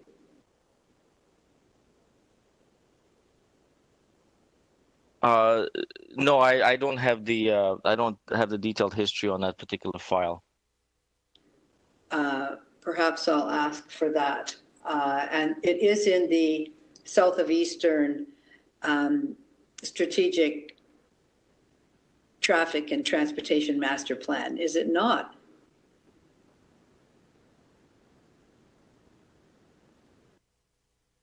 Maybe you're not as familiar with this one, and you're just jumping in, pitching in for somebody. So I don't want to put you on the spot. But somebody in transportation's hearing that, or maybe I'll just ask one of the planners that worked on this, perhaps. Mr. Muley knows that. Yes, sorry, just unmuting. Yes, I believe that came through OPA 387 and the Traffic Servicing Master Plan. Are you aware that it's part of all of the city reports in 2002 or prior to the 2002 takedown of the Gardner as an important entrance onto Lakeshore? Yes, I'm aware that it's an important entrance onto Lakeshore. And so in here, there's no timing or anything associated with this extension of Woodfield Road at the moment, is there? That's correct. Is there a reason why you didn't put that in, or transportation just didn't have that information for you? Yeah, I would defer to Lucas to answer that, but I think you're correct, Councillor. I'm happy if Lucas wants to answer that.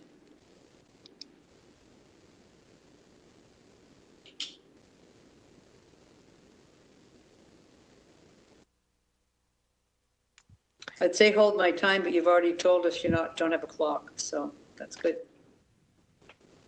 Yeah, hi, it's Lucas here through the chair. I don't have an answer to that particular question. Okay, thank you. Can we get some idea of the number of new residents that will be? There's 766 units, varying sizes, 2 bedroom, 3 bedroom, 1 bedroom, including all the replacement for the RGI at Don Somerville, which has significant even 4 bedrooms. So when we look at the end of that, perhaps, Mr. Muley, you have some idea, or somebody there from affordable housing, as to how many people will be on that site at that point?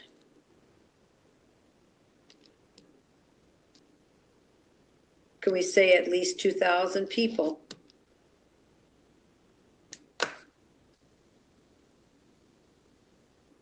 Yes, I think the numbers we use are if it's 771 units. I don't have the actual family size, but you're correct in that assumption. Yeah, and about 1,500 to 2,000. Yeah, probably. All of the parks materials, you're going to be making another report to City Council. Originally, this I'm just going to ask you. Originally, this report was really, you worked very hard on it, and I know you did, and I want to thank you and Ms. McDonald and all the staff. But in order to make the fall cycle so it could be demolished and the building could start it. So COVID has actually had an impact on all the timing here, hasn't it? On the reasons why we're moving so quickly here today. Yeah, yes, yes. Now there's a 4-month delay, but we're still going to proceed with this today and at council. I understand that is still what you'd like to do. Yes, that still is the plan. And we'll have a supplemental on all of the parks matters coming to council as well. That is correct. Perhaps we can also have, I'm going to hope that somehow between Chief Planner and the General Manager of Transportation Services, that we can also get firm dates for Woodfield Extension and a few of the other traffic related matters as part of this approval. Since I believe that was raised a number of times in all of the conversations about this particular development. Yes, that's correct, and that is noted. Yeah, and then some of the Section 37 also, to just go fine tooth comb that. Given that we're in COVID, we haven't had as much time. So that's what I'm going to do. Thank you very much. And I'll speak, what I'd like to do, Mr. Chair, you can come back to me formally if you want. Maybe somebody else has questions. Are there any other questions of staff? I don't see any. Councillor Fletcher, the floor is yours.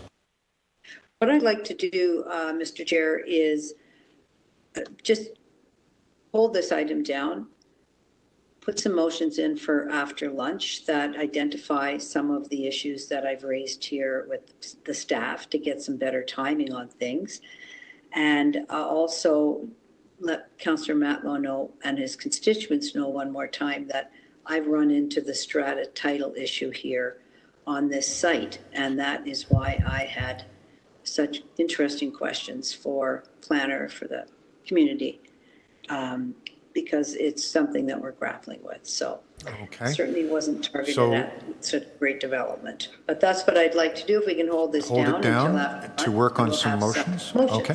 Yep, I have them. I just want to make sure everybody's good with them.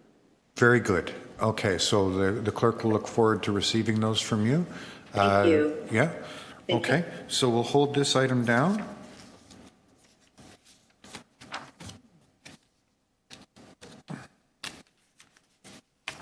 I'm just trying to find the next item in my agenda. This is a fairly lengthy report. Okay, and no, that takes us to TE 16.6, 101 Lawton Boulevard, rental housing demolition application, final report. I have no deputants listed on this item. Are there any questions of staff? Seeing none, Councillor Matlow.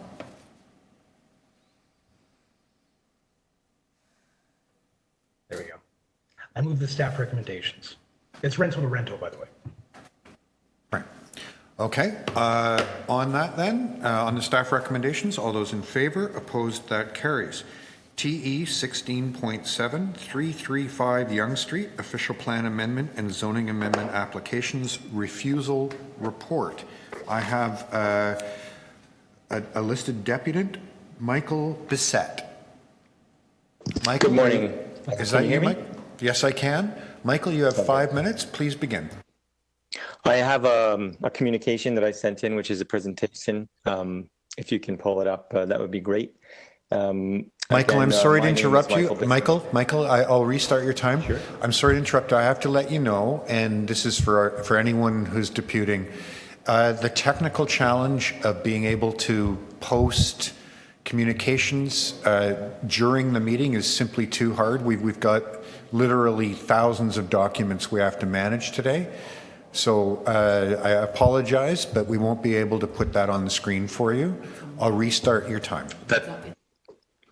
No, that's understandable. And I'm quite now used to all various types of opportunities to present. So I'll just go through it verbally. My name is Michael Bissett. I am a planner with Bowesfields. I'm representing the applicant, the Lalani Group.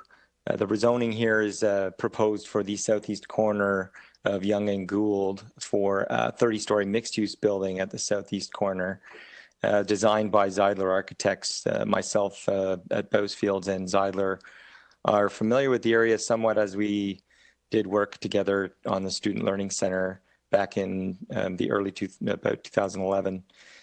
Just a brief presentation. I know you have a large agenda. The site is located in the downtown and at a gateway location to Ryerson campus in proximity to Dundas Square, the Eaton Center, and right at the doorstep of the TTC station at Dundas. In the context of 80-story towers surrounding the property, this subject application is for a 30-story tower. Just to note, the site is located and indicated by Ryerson in their Ryerson campus master plan as a gateway location to their campus. And the discussions have been ongoing with the Young Tomorrow staff. As you well know, or you will know, the street is planned to be pedestrianized, and that's noted in the staff report. And this project, we believe, will help in us facilitating that vision, or at least complement that vision in terms of its relationship of providing active at-grade retail space, as well as two stories of commercial space above that, which would be flexible space, providing for opportunities for offices in this location. No parking is proposed at this location, given its location to the subway, as well as the pedestrianization of Yonge Street and existing pedestrianized Gould Street. We're actually evaluating a connection directly from this building to the subway to allow for a new Ryerson connection to the subway station at Dundas. and that is ongoing, those discussions. The objective is to provide for new housing for families as well as faculty and students. You'll note in the staff report the unit mix is meeting the growing up guidelines in terms of unit mix and size. We believe the podium level will provide for small scale retail bays along Gould and outdoor patio space to activate and revitalize that frontage and provide for more eyes on the street and increase safety in that area. Again, I just note the staff report does reference the tall building setbacks in terms of tower separation. I would note that we've been in discussions with the neighbors in terms of a block plan, including Bentall and Ryerson. And in my presentation, which you can refer to, it does indicate a block plan where we indicate how there would be adequate tower separation. And we continue to have ongoing discussions with Ryerson in relation to the TTC connection as well, just to note. So just in conclusion, while you have before you the recommendation for refusal, I would respectfully request that Council not adopt that recommendation. Rather, we request that Council will allow the application to continue to be processed as we continue to work with Young Tomorrow, TTC, Ryerson, as well as the Downtown BIA, which we've had ongoing conversations in, to achieve the best result for this location. And with that, I'm ready to answer any questions you may have. Thank you. Are there any questions? I don't see any. Michael, thank you so much for giving us your time today. We'll bring it into committee. Are there any questions of staff? No? Uh-oh, I've lost track of whose this is. Councillor Wong-Tam. Yeah. Yes, thank you. And thank you very much, Mr. Chair. I'd like to move the recommendations in the staff report and to refuse the application. And also, for Michael Bissett, for your information, your presentation was actually attached in a link, so all the members at TYCC was able to see it, all 6 slides, as you were speaking. I want to just thank the city planning staff for working through the application and also for producing the report. Of course, I can speak to the site actually quite intimately. This is the Old Empress Hotel site. It is a site that, like literally the building was set ablaze and it resulted in a 5-alarm fire. It was early days in my first term. I was so new and I stood on that particular corner watching the brave men and women of Toronto Fire Services trying to put out that 5-alarm blaze. And it really just sort of was razed to the ground. There was nothing at that site that we could save, but the heritage asset that was lost is still something that I think the community misses quite dearly. What you see on the site now is a food court that is primarily curated to bring an urban experience. And I want to commend the applicant because I know it is a very small site. The fire was not necessarily the fault of the family. This has been a very difficult time for them as they try to find a new purpose for that particular parcel of land as it sits right there at the corner of Yonge and Gould. And I would say, I would actually offer a hat tip to them because they did the very best that they could with the resources that were available to them under the circumstances. The application that's proposed to the community is unacceptable to city planning. And for a number of reasons, and I'm just going to cite them. I think they should be said for the public record.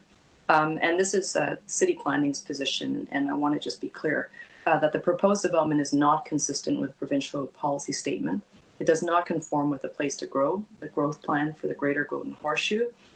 They further comment that the application is being refused, and they're refusing the request to amend the official plan and the bylaw, zoning bylaw, largely because the development site is not appropriate for tower development. The site is simply too small.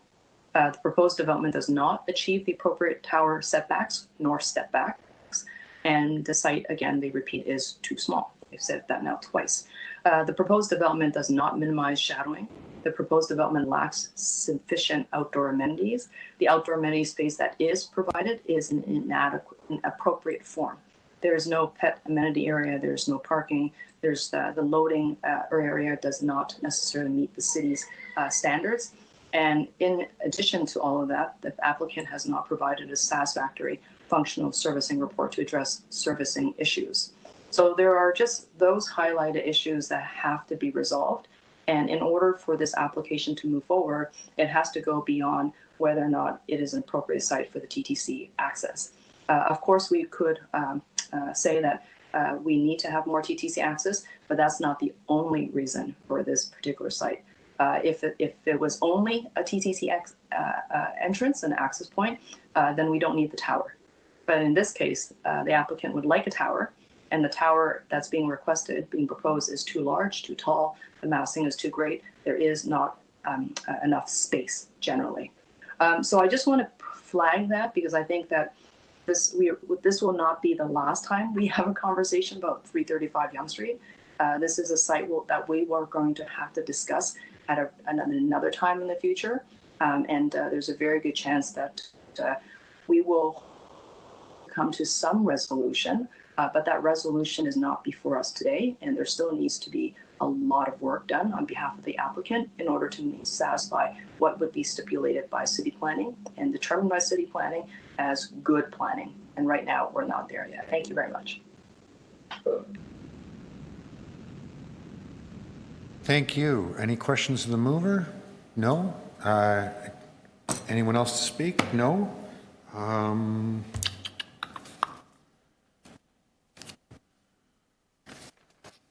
Okay, so on the item, all those in favor?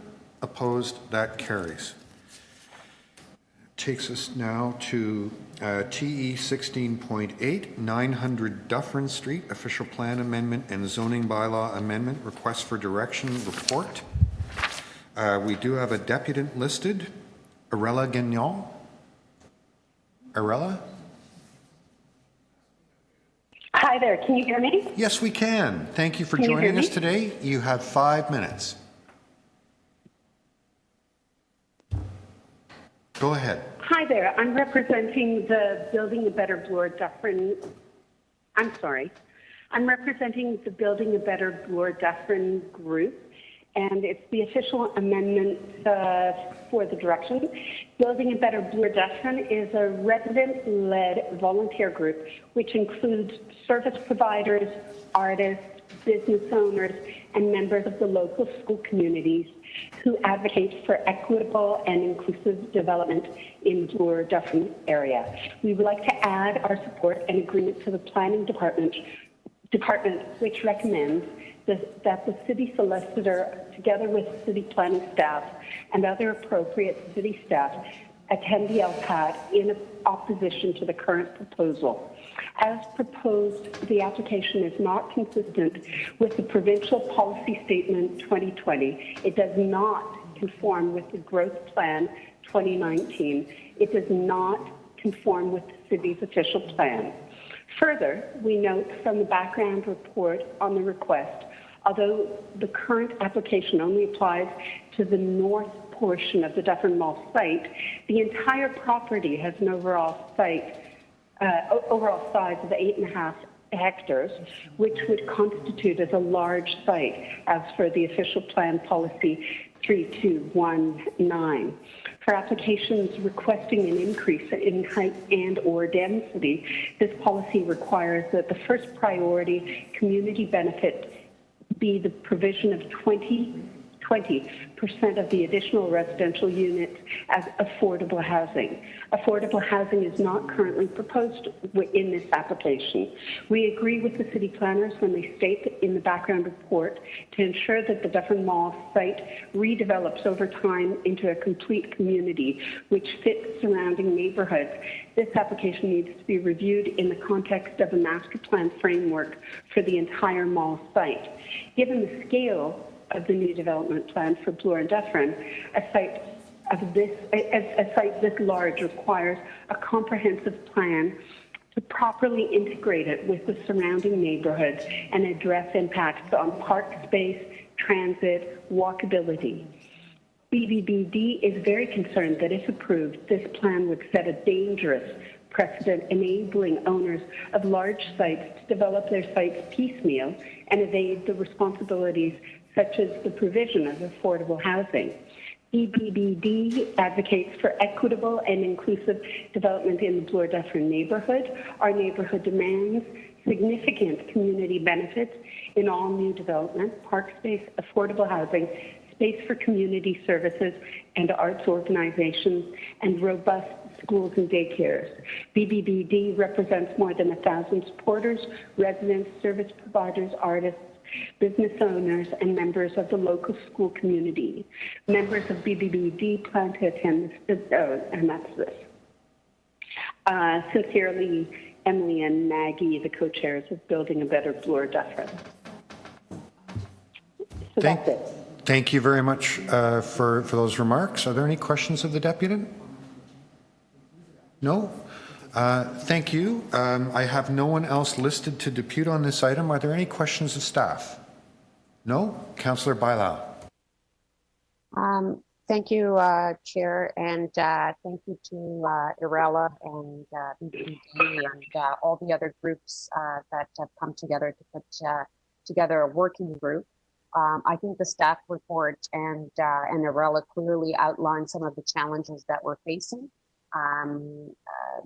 As it stands, this is not an application that fits in with our neighborhood, both in terms of our aspirations of how we grow the neighborhood and also what is being proposed from build form to community amenities and so on. So I think the community is very much engaged and willing to work, but we see and support planning's positions on how they outline the issues. Everybody is much in accordance with these issues that staff so clearly put forward in the report. And again, I just want to thank staff and everybody that is part of the working group and has been reaching out to my office to make their voices heard on these issues. So thank you to everybody. And I move the staff recommendations. Questions of the mover? Anyone else to speak? No? All those in favor? Opposed? That carries. Okay. So with that, we move now to item TE 16.9, 1071 King Street West, zoning bylaw amendment application, request for directions report. We do have deputants. I would also note for the deputants and anyone watching that there is a supplementary report 9A. The first deputant I have listed is Eileen Costello. Eileen, are you with us? I am, Councillor. Very good. So you'll have 5 minutes, please.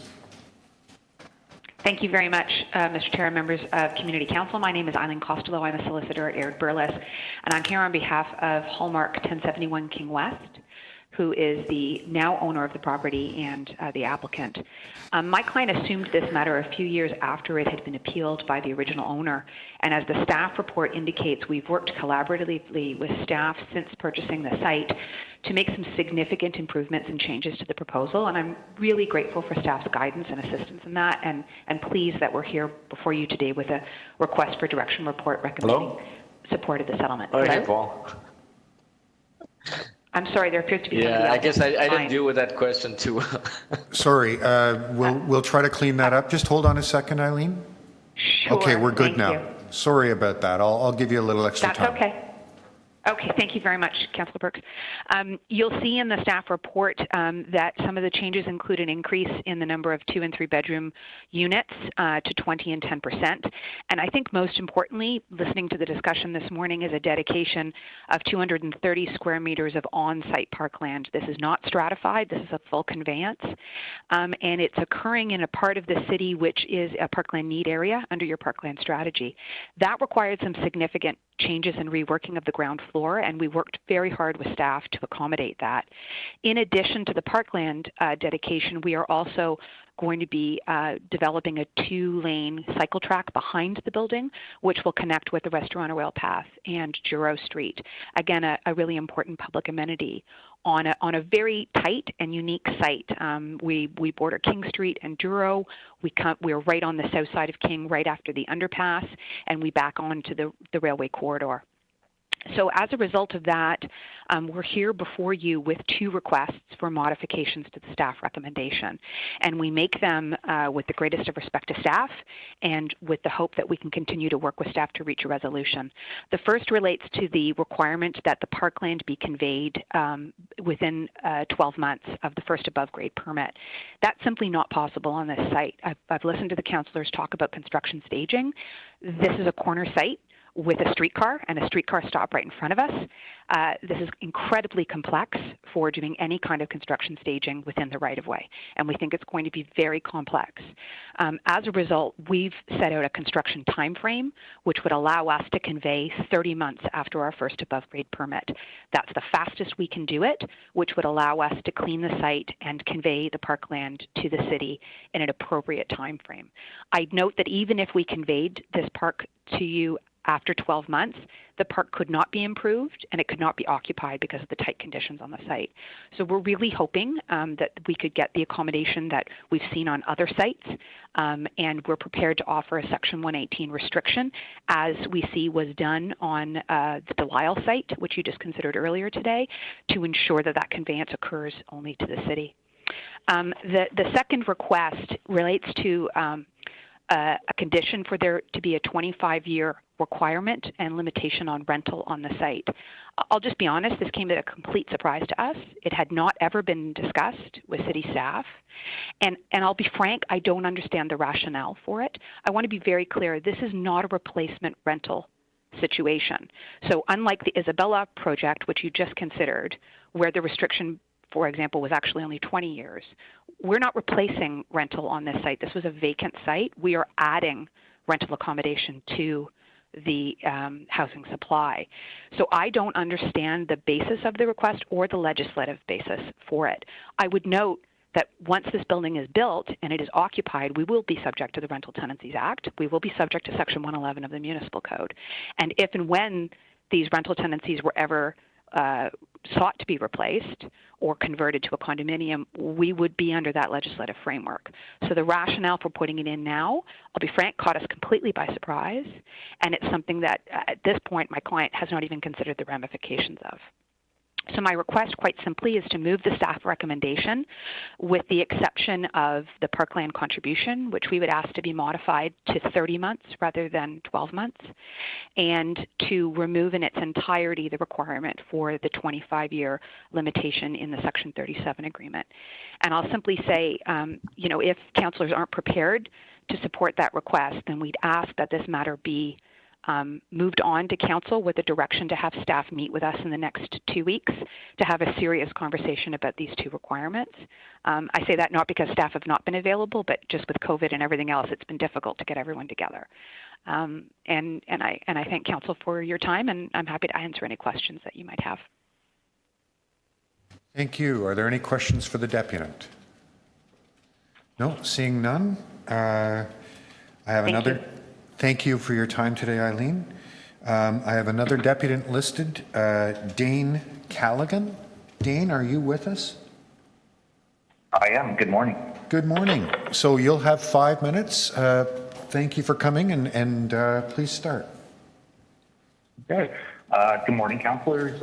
My name is Dane Callaghan, and I'm an owner at 1029 King Street West, which is the building directly across the street to the east of the proposed project. I'd like to start by noting that the community had not been made aware of this meeting. There seemed to be no letter sent out. This meeting and the previous meeting failed to be posted on the 2 signs that are located on the proposed property, and this is required by the city. The 2 signs say public meeting information will be posted on the side when available. I'm only aware of this meeting because Mr. Greg Ewing sent me an email and let me know of the meeting, and I'd like to thank him for following up with me. Yesterday, I was able to get the property manager of 1029 King Street West to send out an email blast to the owners and residents of 1029 King Street West. My contact was provided in the email, and anyone who reached out, I sent more information about the project along with a link to a petition. Within a few hours, over 50 people had reached out with their own concerns about the project and signed the petition. Clearly, this shows the residents who would be most affected by the project are against improving the zoning bylaw amendment as the proposed stands. I've incorporated my fellow residents' concerns into the following points and can provide you with a link to the petition if necessary. One of the main concerns is the size of the building and how it would directly affect the already extremely congested Duro Street. With only one entrance and exit for residents, visitors, Ubers, and food delivery service that is being located on Duro Street, this is an overly used avenue that would become an even larger bottleneck.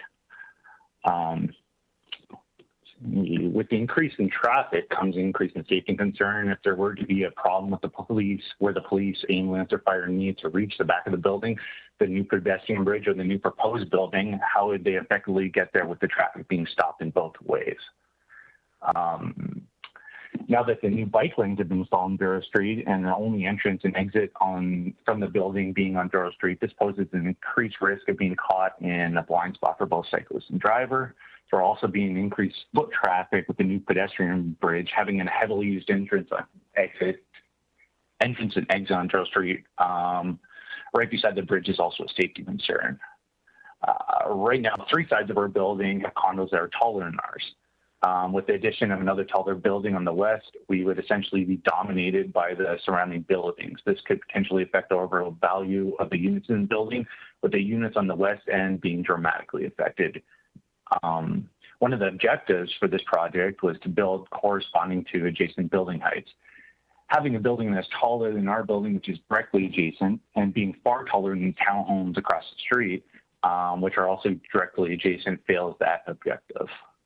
It is also stated that the report under the heading building height form in relation to adjacent property, the proposed development was reviewed against official plan built form policies, primarily contained within Chapter 3 of the plan. These policies seek to ensure appropriate form and scale of new development within the surrounding context, including transition to areas of lower scale appropriate relationship to adjacent streets, and limiting of light view and privacy impacts on the surrounding property, streets, and open spaces. This report contradicts most of that statement. If you were to transition to a lower scale of building, the building would be smaller than ours. The building will cast a shadow over the townhouses, and later in the year cast a shadow over 1029 King Street West.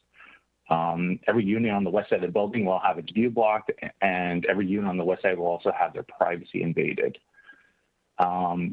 The design of the building has also been brought into question. With no other buildings with the flat iron design in the west end, the form does not fit within the surrounding context at all. We already have to deal with the noise from the train tracks. Adding another building right beside ours will only elevate the noise levels in area with increased vehicles and people. With Mayor Tory's stance on noise pollution, this should be taken into consideration. There is also concern about the already packed TCC. Adding an influx of people along an already extremely crowded line will only make things worse, not to mention the addition of 3,000 units.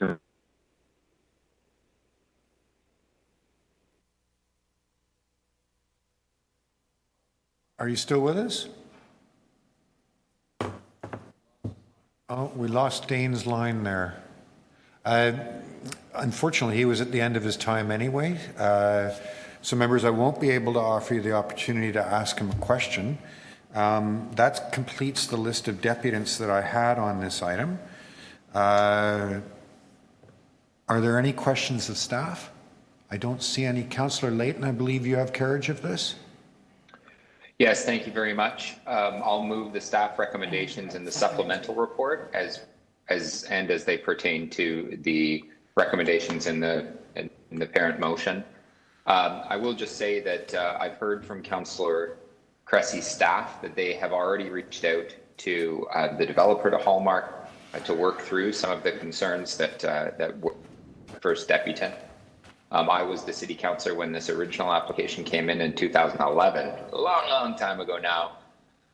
It didn't move anywhere for quite some time because I think everyone was trying to figure out how the West End rail path would coordinate into the site. I would also just remark that the application, when it came in directly across the street for DNA 3, was one that we took to the board where the city was fighting for 12 stories, and in fact, the board gave them 14. So I think that there's, unfortunately, with respect to the height and the overall scale of that part of King, that fate was decided by the board, unfortunately. So with that, I'll move the recommendations and in hopes that the local councillor's office can coordinate whatever outstanding issues that there are with respect to timing before council. Okay. Any questions of the mover? Anyone else to speak? No? So we'll take the vote on the supplementary and the main item altogether. All those in favor? Opposed, if any? That carries. The next item is TE 16.10, 80 and 82 Bloor Street West zoning bylaw amendment application request for directions. Any questions of staff? No? Councillor Layton? Yes, thank you very much. I'll move the staff recommendations in the report and just note very quickly that if you come in with a building twice the size as a tall building with twice the size floor plate, as is recommended in our tall building guidelines, you're going to get denied. You're a hard man, Councillor Layton. Any questions of the mover? Anyone else to speak? Seeing none, all those in favor? Opposed? Carried. Item TE 16.11, alterations to a heritage property and authority to enter into a heritage easement agreement, 582 King Street West. I have no deputants here, but I would also alert members to the fact that there is a supplementary report 11A. Councillor Layton. Yes, thank you very much. I'll move the staff recommendations. All those in favor? Opposed? Carried. Item TE 16.12, alterations to a property designated under Part 5 of the Ontario Heritage Act, 129 Bedford Road. And again, there's a 12A, which I believe is the letter from the Preservation Board. Yes. There are no deputants listed. Councillor Layton? Yes, I'll move this recommendations from the Preservation Board. Okay. All those in favor? Opposed? That carries. Item TE 16.13, amendment of designating bylaw to correct legal description for 206 Russell Hill Road. And again, I would alert members that there is a letter from the Preservation Board as 13A. I have no deputants. Councillor Matlow. I move the staff recommendations. All those in favor? Opposed? Carried. Item TE 16.14, inclusion on the City of Toronto's Heritage Register, an intention to designate under Part 4, Section 29 of the Ontario Heritage Act, 501 Vesta Drive. And again, I would alert people that there is a 14A, which is a letter from the Preservation Board. We do have a speaker who is registered on this item, Michael Antasek. Michael, are you with us? Yes, I am. Hi, Michael. We can hear you just fine. Please go ahead and start your remarks. Great, thank you. This will be very brief. I just wanted to say I am the individual who nominated the property back in October of 2018 for its inclusion on the City and the Ontario Register, and representing all the direct neighbors of the property. We'd just like to say thank you again to the Heritage Planning for all your help and the very thorough report, and we are all in full support of this motion. Very good. Thank you, Michael. Are there any questions? Thank you. I don't see any. Questions of staff? No? To speak, this is Councillor Matlow. Yes. I move the recommendations, and I want to thank Michael and his neighbors and our heritage planning staff for their good work. Happy to support it. Questions of the mover? Anyone else to speak? Seeing none. All those in favor? Opposed? Carried. That takes us to TE 16.15, intention to designate under Part 4, Section 29 of the Ontario Heritage Act, 65 George Street. Again, there is a letter from the Preservation Board listed as 15A. There are no deputants. Councillor Wong Tam. Thank you very much, Mr. Speaker. I would like to move the recommendations contained in the letter from the Preservation Board and to designate this particular property. Okay. All those in favor? Opposed? Carried. Item TE 16.16, inclusion on the City of Toronto's Heritage Register, 106-114 Queen Street East. And again, there's a 16A from the Preservation Board. I have no deputants listed. Councillor Wong Tam. Thank you, Chair. I'd like to move the recommendations contained in the letter from the Toronto Preservation Board and thank staff for all their hard work. Okay, all those in favor? Opposed? That carries. Item TE 16.17, inclusion on the City of Toronto's Heritage Register, intention to designate under Part 4, Section 29 of the Ontario Heritage Act, alterations to a heritage property and authority to enter into a heritage easement agreement, 292 Main Street. Again, there is a letter from the Preservation Board. There are no deputants. Councillor Bailao, I believe you have carriage of this.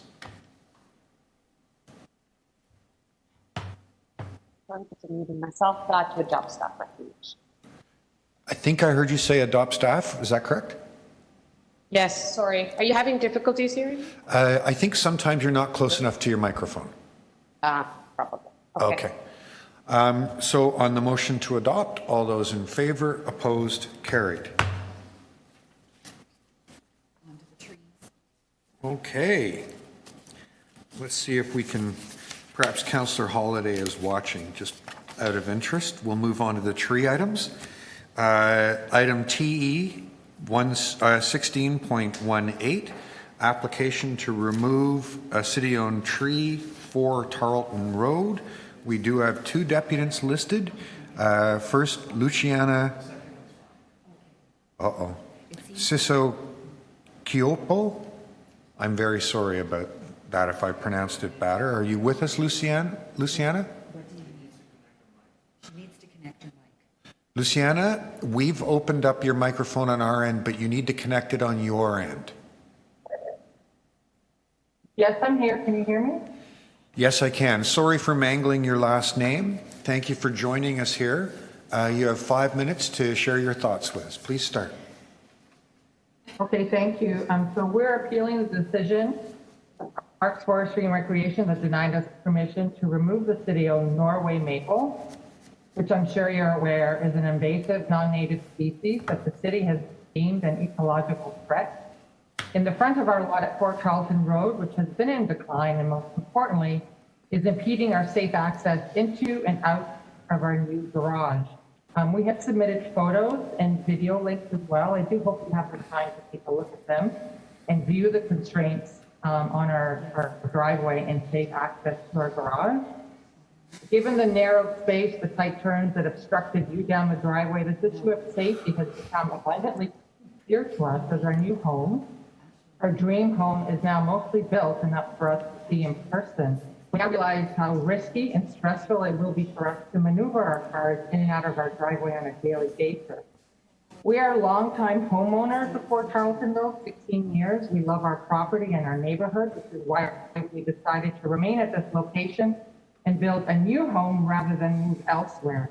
We embarked on this project to meet the growing needs of our family, including our 2 children who are now teenagers. We needed more amenities, such as an attached garage that we previously did not have.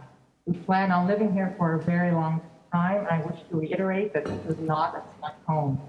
We initially planned our home driveway around this tree because we thought it would be possible to design and work around it despite its mature age and history of limb drops, including a massive drop during the ice storm of 2013, which narrowly missed injuring my husband Julio, possibly fatally, and caused more than 2,200 damage to his car.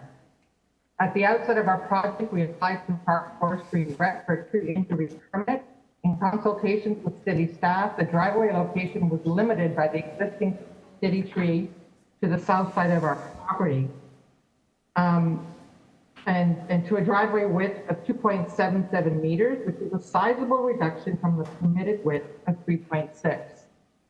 Most critically, and unfortunately now that the house has taken shape and the heavy equipment has been removed, the reality of this poorly situated tree has made it clear to us that the resulting skew in our driveway will make it a daily hardship for us to safely use it and enter our garage.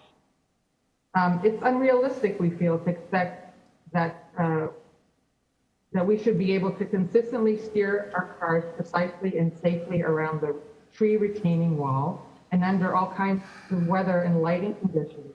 Aside from the narrowness and misalignment of the driveway in the garage in deference to the tree, the required height of the wall obscures the mudroom entrance at the bottom of the driveway, which could potentially obscure the presence of one of our children coming out of the mudroom door until the last minute.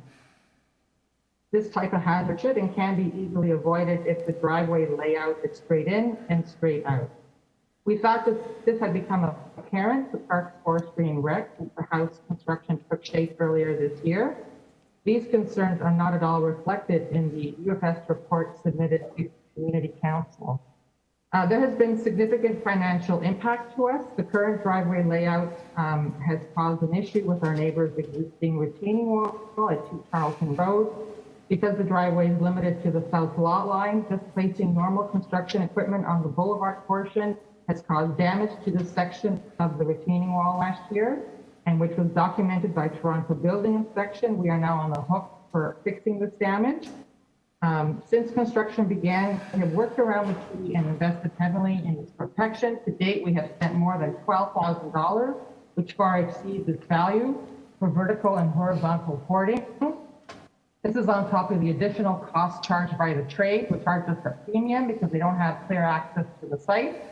And we also have to build a new retaining wall around the tree, which we feel we'll have to take down and rebuild when the tree declines and dies. We also placed an $11,000 security deposit for this tree. So this is quickly becoming a much greater financial burden than we had anticipated. We embrace the recommendation of Parks, Forestry and Rec to pay for the current value of this Norway maple and replace it with 5 more native trees on our lot, or cash in lieu. I should also tell you that our landscaping plan already includes the planting of 9 new, more desirable and suitable trees on our lot. We respectfully appeal to you to be fair and just in addressing the concerns of private homeowners and a family who wants to live in this neighborhood, to permit the removal of the city-owned Norway maple and replace it with a healthy Canadian tree. Thank you. Thank you. Are there any questions for the deputy? No? Luciana, thank you so much for your time today. Next, I have Peggy Chu. Peggy? Peggy, are you with us? Peggy, we've unmuted you at our end. Could you make sure you're unmuted at your end? I hear something. I know, it keeps beeping on my end. Peggy, your voice is very faint. Can you speak clearly and right into your microphone? Sure, is this better? A little bit, even more. Shout if you have to. Okay. Okay. I hope you can hear me. I can hear you now. You'll have 5 minutes. Okay, I will be very quick. I wanted to make myself available for this item because there are some technical details related to the driveway access. And I would be to answer any questions specific to that. I did want to mention also that we were caught off guard. I'm afraid I can't hear the deputy. Sorry, Mr. Chair. I can't hear at all. Thank you, Councillor Fletcher. Peggy, could you try to be just a little bit louder, please? Is this better? Yes, that's much better. Okay, sorry about that. I did want to make myself available for any questions related to the specific details of the driveway access that my client and the homeowner spoke about.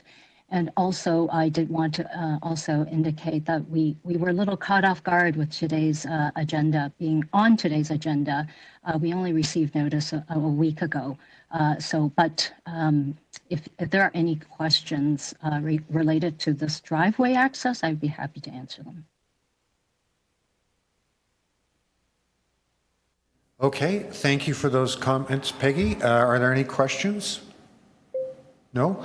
Members, just so that you're aware, I've conferred with the clerk. The notice for this item being on the agenda went out more than 14 days ago, just so that you're aware of that. Okay, those are all the deputants that I have listed. Are there any questions of staff? No? Councillor Matlow, I believe this is your item? Yes. So, Mr. Chair, I'm going to move deferral until the next community council meeting. I've made I reached out to Luciana, and I made it clear that this community council does respect the advice of city staff with respect to the health of a tree. But I do want to create an opportunity to have an honest discussion with city staff before council considers the item. Okay, so that would be a deferral to the September meeting? Yeah. Okay, all those in favor? Opposed? That carries. All right. Okay, moving right along. We're now at item TE 16.19, application to remove a private tree at 432 Sherburne Street. I have a deputant listed, Ivan S. Franco. Ivan, are you with us? I'm here. Can you hear me? Hi, Ivan. Thank you so much for joining us today. You have 5 minutes. Thank you. I'm an architect who's representing the owner of the site. I'm speaking in favor of the application to remove a private tree at 432 Sherburne Street. The owner of Bunton Lodge, located at 422 and 432 Sherburne Street, is the Salvation Army, a not-for-profit organization that cares about the well-being of people and our planet. Internationally, the Salvation Army has an environmental statement of position that reads, "The Salvation Army is concerned about the effects of environmental damage on present and future generations. Sustainable environmental practices are required to meet today's global needs and aspirations without compromising the lives of future generations." Bunton Lodge is owned and managed by the Salvation Army, and its programs are funded by the Ministry of Public Safety. Bunton Lodge would like to expand their program so that they can guide more people as they transition post-incarceration to becoming productive members of society. To that end, they've had a 34-bed addition designed by my firm that will allow them to provide a better standard of accommodation for additional program participants. 5 mature trees, all taller than 3 stories in height, will be retained at the front of the site, and the Salvation Army is willing to plant a replacement autumn blaze maple tree for the private tree to be removed. The posting of information on site that this private tree may be removed did not prompt any comments to the city from neighbors. The arborist report by Lakeside Tree Service, a firm that has assessed and pruned the trees on the site for over a decade, states that the private white oak tree has had a history of branch failures in the past 3 to 4 years that could have caused injuries to passers-by. The property has had 3 oak trees removed previously, and all trees had major cavities or heartwood decay in their trunks. 2 of these trees were infested with termites. Replacement trees have been planted for all trees removed. While it can be debated whether or not the private white oak tree is healthy, a tree of similar size that was deemed to be healthy by the city on the site of the Salvation Army's Archibald Center next door dropped a major limb, significantly damaging a car. Thankfully, no one was injured in this incident. If the application to remove a private tree at 432 Sherbourne Street were to be approved, it would allow for the construction of a 34-bed addition to house persons transitioning back to be productive members of society. The Salvation Army would retain the 5 mature trees at the front of the site and plant a replacement tree, with the replacement tree planted in a spot recommended by the LEAF program. Thank you very much. Thank you. Are there any questions of the deputy? No? Any questions of staff? Councillor Layton. Yes, and my apologies to Councillor Wong-Tam. I wasn't, that it just struck me that what this deputant said isn't what's reflected in the report. So I'm sorry I didn't come to you earlier about this. But the comment in the report is the application indicated the reason for removal is addressing concerns over injury and damage, not construction. Can you explain the difference here and whether or not that would change the staff position? Do we have anyone from Urban Forestry who can answer that? Through you, Mr. Speaker, the application we received was a non-construction application. Could you just identify yourself, please? I'm Janice Allen. I'm the acting supervisor for tree protection. So. Thank you very much, Janice. Go ahead and answer the question. Thanks, Jan. I would just add, Janice, what would it, if an application came in for construction of a building where that tree was, would that change your position? But we would review it based on the application submitted. But if the tree was in an as of right footprint and it required removal, we would approve that removal. And if it came in as not as of right, but as a rezoning, you would have to make a submission on the circulation to the planning department, correct? Correct. Okay, thanks. All right. Any other questions of staff?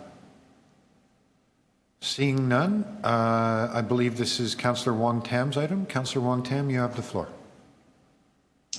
Yes, thank you very much, Mr. Chair. I will move the recommendations contained in the staff report and also note that the Salvation Army does exceptional work in the neighborhood, and in particular, that particular location has been relatively a very good neighbor, I would say. I have visited the site. I have been introduced to the service, and they are exceptional good operators. The issue before us is relatively straightforward. We here at Toronto East York Community Council is asked all the time to grant permissions to tear down and take down a private tree, and we usually follow the advice of the staff, who they have gone out to physically inspect, and they also have reviewed a peer review of the private party applicants' arborist report. And so Councillor Layton is absolutely correct. There was discrepancy, I would say sizable discrepancy, between what the deputant had to say versus what the staff report has to say. And the staff report has cited that this tree is healthy. And of course, with all trees, if not properly maintained, limbs do come down. So to avoid that outcome is to provide it ongoing regular maintenance. So therefore, you can inspect the ongoing health of the tree. And if you need to take down the limbs before they come falling down, that's the right approach. So I don't think that we can deviate between how we generally make our decisions, and we have to be consistent with respect to accepting the staff recommendation. Is that if they have deemed that this is a healthy tree, and there's no reason for them to grant the removal of the tree, and that and if with the proper amount of routine tree maintenance, this tree can continue to thrive in the city. And there's not a lot of trees that thrive in the city, but this tree will continue to thrive and grow for many years to come. And that's why I think it's important for us to support the staff recommendations here. Thank you very much, Mr. Chair. Thank you. Any questions of the mover or anyone else to speak? Seeing none, on Councillor Wong Tam's motion to support the staff recommendation, which is to deny permission for the tree removal, all those in favor? Opposed, if any? That carries. Okay. That takes us now to item TE 16.20, residential demolition application, 99 Oxford Street. We have a deputant listed here, and we don't have 5 minutes before the lunch break. I'm in your hands about whether... Can I, on a Councillor point of Layton. order, if I could move that we complete the 10:45 items before we break for lunch. I believe it's one deputant. I don't have any questions of staff, and I don't need to speak. Okay. We have a motion on the floor to complete... I have a motion. Just, if I may, we have a motion to complete the 1045 items. This is the only 1045 item outstanding, so it would just be this one item. All those in favor? Opposed? That carries. Okay. So we have a deputant on this item, Dominique and Serena Purdy Russell, co-chairs, Friends of Kensington Market. Dominique and Serena, we've connected you on our end. Could you please make sure the microphone is on your end?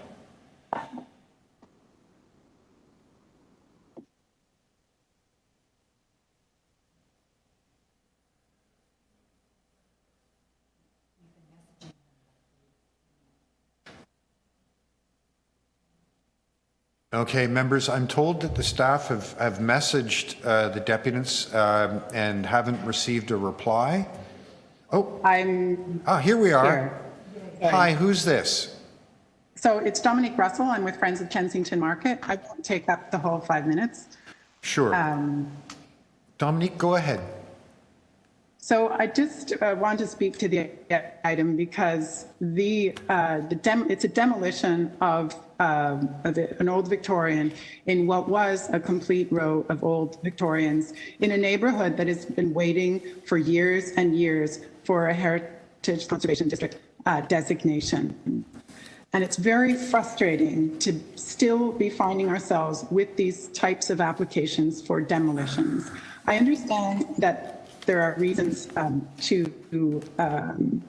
for safety that we need to look at, but I would argue that this neighborhood, Kensington Market, has been very patient in waiting for the designation of the heritage designation. We've had moratoriums on demolitions as a promise that when that moratorium ended, we would in fact have in place heritage designation. We haven't done that. We still do not have a heritage district designation, but it seems to me that the city should operate as though that heritage designation has in fact been granted, given the time that we've waited to have this done. And instead of allowing demolitions, because what that means is, and we've seen this before in our neighborhood, is that if a homeowner and a landowner and a developer waits long enough and neglects a building long enough, they can simply apply for a demolition on the issue of safety. And in an area that is going to be protected, that needs to be protected, and that has been waiting for years for protection, it seems to me that we should not be allowing demolitions. And if there are safety issues, then what we need to do is have the developer address those safety issues, but preserve the footprint, the housing, and the character of the streetscape. It is really important. We're losing that all over the city. We know that we haven't been very good about protecting our heritage. Kensington Market has a complicated heritage, and I understand that's taking a long time because it's an issue of, it's a complex issue. It's a culture. It's not just buildings, but it is also buildings. And it seems to me that we should not be allowing demolitions. We should be proceeding as though we had that heritage designation that we've been waiting for so long. Thank you. Thank you, Dominique. Is that all that you wanted to say? Yes. That's okay. And listed together with you was Serena. Is she? She's my co-chair, but no, she's not here. Okay, thank you very much. That's it that I have for deputations. I'll turn the floor over to Councillor Layton. Yes, thank you very much. Mr. Chair, I have a motion to defer the item to the September meeting. We're real close with the Heritage Conservation District. There is also, I'm getting 2 answers from Heritage staff when I asked them about their opinion of how this particular building would be treated if we had completed the HCD. And I just want to make it crystal clear, and I want it to be very, very clean when we do decide to demolish a property, because we lost the moratorium lapsed, I guess, 6 months ago, 8 months ago now. And at no fault of the communities, the city is still working on the HCD.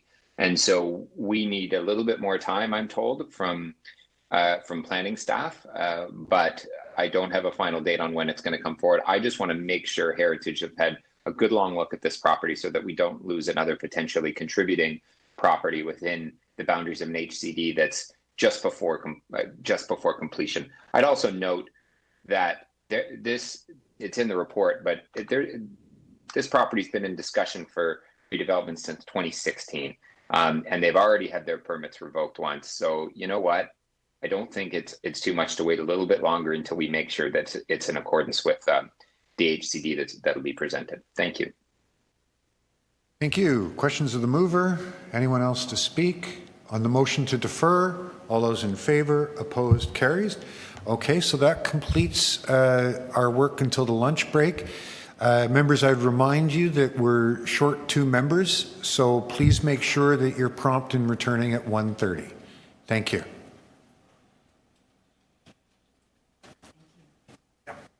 It's going very smoothly. If my colleagues would just behave, it would be perfect. I've got a couple of the new business and behind the scenes transportation and legal we're looking at. So, I'm hoping over lunch to get the changes because they're not going to be okay. I'm doing one that transportation needs. Oh, which one? A sidewalk, temporary sidewalk. Okay, no, I don't have anything. It's just they don't want to do it. But it's ridiculous. We have there's like a house, park, house, right? And a sidewalk continues up to where the park is.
Hey, Kristen and Mike, are you with us?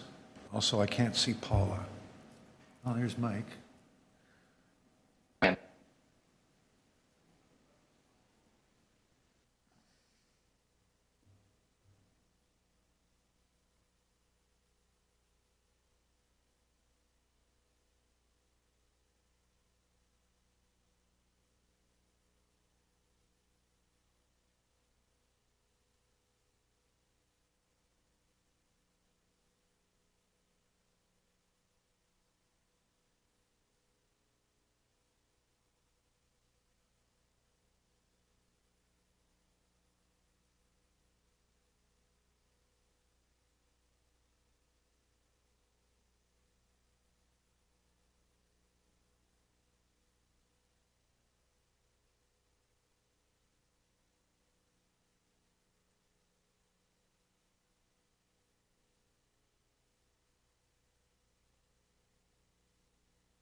Councillor Wong Tam, are you connected?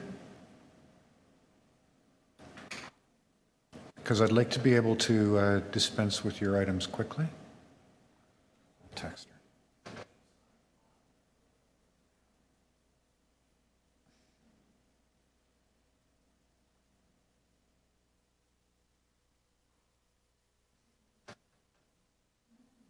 Just a little idea of how many items we have left when we start, please, Mr. Chair. When I have a moment, I'm just trying to solve a problem. Yeah, I'm just saying when you have a moment and when you're starting, that would be so great.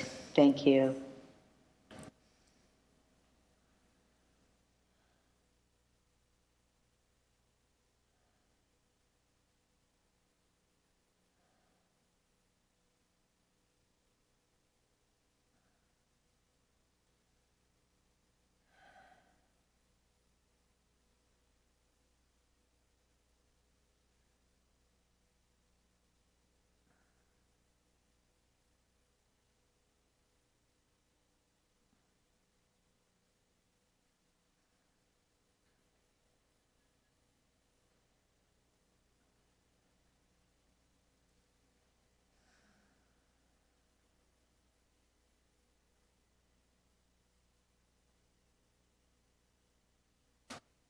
While we're waiting, Mr. Chair, I'll tell you I've been working with planning staff over the break to get some of the Dawn Somerville motions, item number 5. So just also to let our great clerk know that. So they'll be coming shortly from Ms. McDonald. Okay, while I've got you, Paula, there's someone who wanted to depute on it.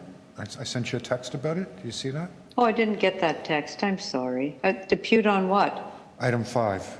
They missed their chance before. Well, it's up to you. That's fine. Okay, I just wanted your advice. You want to vary that? You know what? We did have a deputation already, but I understand it's hard to get on. They might not have been able to get on, and if they would like to, that's fine too. No problem. So I'm very worried now that I'm not getting my text sent. I sent it at 11:50. You know what? I'm seeing it now, but nothing's popping up over top. Nothing can defeat the WebEx and have a text. Let me know there's a text there. And I've been working through lunch, so that's why I didn't see it. Now that Mr. Sankar, he's with BA Traffic, and I would have been going to ask him questions, but unless he really needs to clarify something, which I have clarified with staff over the So we over don't lunchtime. we don't need another deputation then. Okay, we'll just go right to your Well, motions. I'm not sure why he wants to depute now. I don't He was know. there earlier and said he wasn't going to depute, so since it's the... I'll just say that we've taken it into committee and we're fine. Yeah. Okay. That's fine. He can call me directly. We are going to be talking a lot about traffic, and so is the general manager, but that is the BA Traffic, did the traffic study for the developer. I see. Okay. Thank Little you. Phoebe's time to say hi. Hi, Phoebe. Hi, Phoebe. Hey, Phoebe. Hi, Phoebe. We're all waiting at you. Okay, Hi. I think we just have to Great jump to in. see you. I don't know what to do about There's Kristen. Do we not have quorum? We do have quorum. I just want to alert you before we go live. So Kristen's had a bit of a blow up emerge at Moss Park today, and she can only stay until 2:30. So I you're was trying to hoping to do expedite her stuff. her quick items right at 1:30, but she's not on yet. But so what I'll do, I'll just call for quick items if any of you have them. And as soon as we get Kristen, I'll ask if I'll stop the proceedings wherever we are and do her quick items so that she can get off and solve her problem. Fair enough? Yes, I have one, Mr. Chair. Okay, we're not live just yet. Okay, can we go live now? Oh, I'm sorry. Oh, we are live. Okay. Are we live? There you go. I call the meeting back to order. What I'd like to do, members, before we go to the next item is ask if there are any quick items that had been held earlier that we could dispense with now. Councillor Fletcher? Yes, I said I had one. Yeah, Yes. Thank you, Mr. Chair. There, at 16.24, it's a 130 item. And I believe Ms. Devlin has the motion to approve the fence exemption. So we could dispose of that rather quickly. Okay, we have no It's a one listed request to for a depute. fence exemption. Okay. Yep, 361 Monarch Park. Okay. So that's to approve the exemption? Yes, please. Okay, all those in favor, opposed, carried. Are there any other quick items? Oh, there's Councillor Wong Tam. Councillor Wong Tam, I understand you have to get going fairly soon. Do you have any quick items? I can't hear, so your microphone's off, Councillor. Yes, thank you very much, Mr. Chair. If you can actually just give me 5 minutes, I'm just going to pull up my different screens. Okay. And I apologize, I'm not able to do it, but I do have to get this done. No. So if you don't mind just coming back to me. We're all under a lot of pressure right now. Okay, so what I'll do then is I'll call TE 16.21, request for a fence exemption 24 Cuthbert Crescent. And that is Councillor Matlow. There are no deputants. Thanks, Mr. Chair. I'm going to move to defer that to the next meeting. Okay, on a motion to defer, all those in favor, opposed, carried. 1622, request for fence exemption 273 Dundas East. There are no deputants. Public notice has been given. Councillor Wong Tam? Yes, thank you very much, Mr. Chair. I'd like to move recommendation number 2 and to grant the application for the exemption. Okay. On a motion to grant the application, all those in favor, opposed, carried. 1623, request for fence exemption, 480 Yonge Street. We do have a deputant, Ryan Miller. Ryan, are you with us? I am, yes, thank you. So Ryan, we'll give you 5 minutes to share your thoughts with us. Please go ahead. Thank you very much, members of council. I really just had a note to speak on this, should there be any questions. I'm in favor of the proposal and made the application. And for the sake of Councillor Wong-Tam's time and everyone's time, that goes as well for items 16.40 and 16.41. I was just available for questions, but everything in the staff reports for all three are very accurate. And so I'm only here for questions. Okay, are there any questions of Ryan? Okay, I don't see any. Thank you for making yourself available, Ryan. Councillor Wong-Tam? Yes, for the request for fence exemption at 480 Yonge Street, I would like to move recommendation number 2 is to grant the application for the exemption. Okay, on the motion to grant the exemption, all those in favor, opposed, carried. We just did 16.24, right? Yes. Okay, so we'll go to 16.25, request for fence exemption, 80 Luty Avenue. We do have a deputant, Loretta Uhl. Are you with us, Loretta? Yes, I am. Hi. So we'll give you 5 minutes. Thank you so much for coming. Please start. Okay, thank you. Municipal Code bylaw requirement states that the maximum height of a fence not in the front yard is to be 2 meters. I want to give you a little bit of background history. I ask you to refer to the exhibits I presented earlier today, A and B, which were provided. They show that the property line prior to the fence being completed. You'll see that there was an existing chain link fence less than 4 feet in height as confirmed by the yardstick in the photo. There was no noticeable grade difference between the two properties, and there was no retaining wall. Exhibit B shows the completed fence, post, and fence. By the yardstick, you can approximate the height of the new structure built to be approximately 9 feet. When I saw this at this point, I spoke with my neighbors at 80 Luty to advise that the City of Toronto had limits with respect to fence heights and that I believed their fence exceeded the allowable limits. I advised if this was the case, I would be bringing my concerns to the attention of a bylaw officer, and 80 Luty proceeded with their construction. I know that the City of Toronto allows for fence exemptions under certain circumstances, and that 80 Luty has requested an exemption on the basis of privacy and aesthetics. I'd first like to, I'm asking you, when reviewing the request for exemption on the basis of privacy, I ask that you consider the following. Only 2 people live at number 80 Luty, both working full-time. 1 person lives in my house. The fence in question is approximately 200 feet in length. A conforming 2-meter fence would be more than adequately provide enough privacy for such a long distance. I'd also like you to refer to Appendix 4 provided by the bylaw officer. You will note that 80 Luty has shrubbery along the fence line as high as their fence. By approving 80 Luty's request for bylaw exemption, this would not provide additional privacy for them. I'd also like you to look at Exhibit C that I provided. You note that the deck at 80 Luty is offset from the southerly property line, which is to the left of the photo.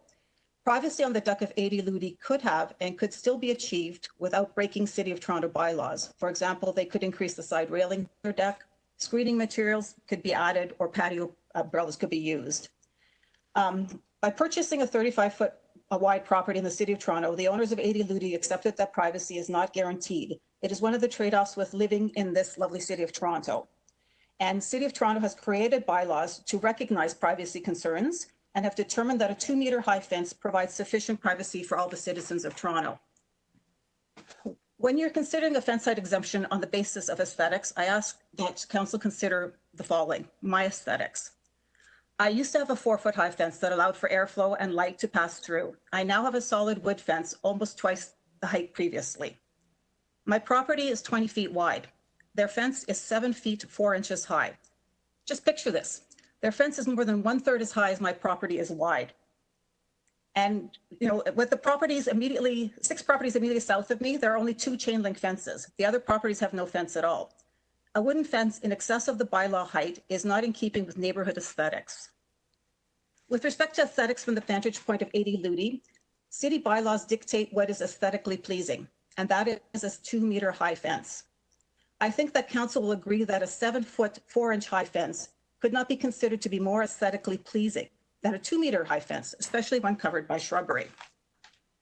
80 Luty was aware of the possible bylaw issues when building their fence. Instead of confirming compliance, they're now asking for forgiveness. In conclusion, I ask that you determine that a fence on the south side of 80 Luty is not in compliance with Municipal Code 447. I ask that no valid reason be found for a fence exemption to be granted on the basis of privacy, and that there is no valid reason for a fence exemption to be granted on the basis of aesthetics. I do have a question. 80 Ludi raised the grade between our properties by 0.53 meters to build their fence. This grade difference is now being split in half when calculating the height of the current fence. I ask that council confirm that the inclusion of half the grade difference has been correctly applied in determining the 7-foot high fence of the current fence, and noting that there was no grade difference previously. So in conclusion, I ask that you refuse to grant the application for an exemption permit. I thank you for listening and for understanding. Thank you. Are there any questions for Loretta? Seeing none, Loretta, thank you for sharing your thoughts with us. That was the only deputant I had listed. This is Councillor Bailao, I believe. You have carriage of this. Yes, and I move recommendation 1 on the report to deny the exemption. Okay, so Councillor Bailao is moving the recommendation to deny. All those in favor? I can't see anything. All those in favor? Opposed? That carried. Okay. Councillor Wong Tam, how are you doing? I think I'm ready to release some items, Okay. Mr. Chair. Let's go then. With respect to TE 16.29, 244-260 Church Street zoning amendment application preliminary report, if the staff can please put that put the standard amendment onto the screen. This is to provide when they're ready. It's item number 29. Yes, we're just pulling that up right now. There we go. Thank you. And it's just to provide AODA accommodations and childcare if needed. Okay. Somebody's typing and unmuted. So we'll take the amendment and the item together. All those in favor? Opposed, if any? That carries. Next, please. Yes, thank you very much, Mr. Chair. TE 16.39, construction staging area. Dalhousie Street? We've already dealt with that. Yeah, no, we've already dealt with that. TE 16.340, construction staging area. Oh, I'm sorry. We have a deputant there. Ryan Miller. That was Mr. Ryan Miller, who just spoke to the other item around the fence exemption for 40 Yonge Street. He cited that he put his name on the deputant's list in case there were questions. That's right. I don't have. I'll take that as read, and I'll check with Mr. Miller after, but I believe we'd be fine just to proceed with these. So on 1640, construction staging area time extension, Dundonald Street and Gloucester Street, 587-599 Yonge Street. Councillor Wong Tam. Yes, thank you, Chair. I'd like to move the staff recommendations. All those in favor? Opposed? Carried. And following that, Mr. Chair, TE 16.41, construction staging area time extension, Grosvenor Street and St. Luke Lane. Again, the matter was for Mr. Ryan Miller, and I do have a quick amendment to that. This amendment was provided to me by transportation staff, and it is to grant the authorization with some minor adjustments to the date. So instead of going to 2022, we're going to give them a 1-year extension. Okay. And a note of encouragement, please hurry up. Okay, yes. So we'll take the amendment and the item together as one vote. All those in favor? Opposed? That carries. Anything else, Councillor? Yes, Mr. Chair, this is regarding to new business, TE 16.70, 519 board appointments. The 519 Community Center has provided an amendment with a list of board members that they would like to appoint, and I'm simply moving it on their behalf. Okay. So, members, you should be able to see that on your screen. All those in favor? Opposed? Carried. Do you want to do 71 as well, Councillor? Then I only have 3 more, Mr. Chair. Oh boy. Okay. I apologize, folks. TE 16.71, realignment of permit parking area 6G to exclude 225 Jarvis Street. And my recommendation is to is to adopt the contents of the letter. Okay, so on the recommendation in the letter, all those in favor? Opposed, if any? That carries. Next. TE 16.72, removal of bollards from an unnamed laneway between Ontario Street and Seaton Street. Again, I move the recommendation contained in the letter. On the recommendations in Councillor Wong-Tam's letter, all those in favor? Opposed, if any? That carries. Final item, Mr. Chair, and thank you for your patience to all of you. TE 16.73, improving accessibility for senior residents through the construction of a lay-by at the entrance of 146 Sumac Street. Again, I would move the recommendations contained in my letter. Okay, on the recommendations in Councillor Wong-Tam's letter, this is incidentally misidentified as Ward 10. Okay, on the recommendations in the letter, all those in favor? Opposed? That carries. Does that complete all your business, Councillor? Yes, it does, Mr. Chair. There is one other item that pertains to a group of BIAs, but I suspect there's another councillor that can take that on. Okay. And thank you very much, everyone. I'm just forced to deal with a matter that's rather urgent in the community. Very good. Thank you for all your help today. Members, that does leave us with bare quorum, so if you could make sure you stay connected for the rest of the meeting. Okay. Now, the next item I'm going to call is TE 16.27, 1488 Queen Street West, zoning bylaw amendment application preliminary report. We do have a deputant listed, Mr. Rick Amos. Hey, Rick, are you with us? I think so. Yes, you are. So, Rick, you know the drill. We'll give you 5 minutes. Please share your thoughts.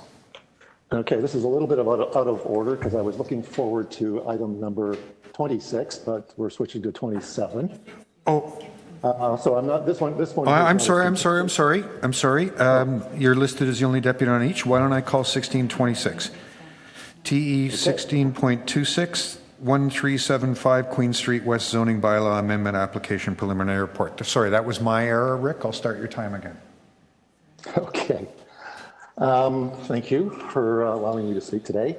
My name is Rick. I'm the chair of the Parkdale Residents Association, and I'm also here speaking on behalf of the West Side Community Council, which represents 13 community organizations west of University Avenue to Roncy. And the reason that they're involved is because this is part of the West Queen West study and the two HCDs that are happening, the Parkdale HCD and the West Queen West HCD. So these two developments apply to that also. So this is for an 8-story multi-use purpose-built residential rental unit. We had a meeting on the 25th of February with the applicant. Originally, the applicant was Scale Development, and now the applicant is 1375 QSW Inc. I'm assuming they just changed their name. The architect is still the same. I think one of the major parts of this process is that it's pretty disappointing to see that there are no perceptible changes in this proposal and the proposal originally presented to the public on February 25th. This would lead us to two conclusions. A, there were no valued comments put forward by the community, and B, that this public presentation was just another procedural requirement to deal with and of no real consequence. So that's very disappointing. I mean, our gut feeling is that if this application goes forward,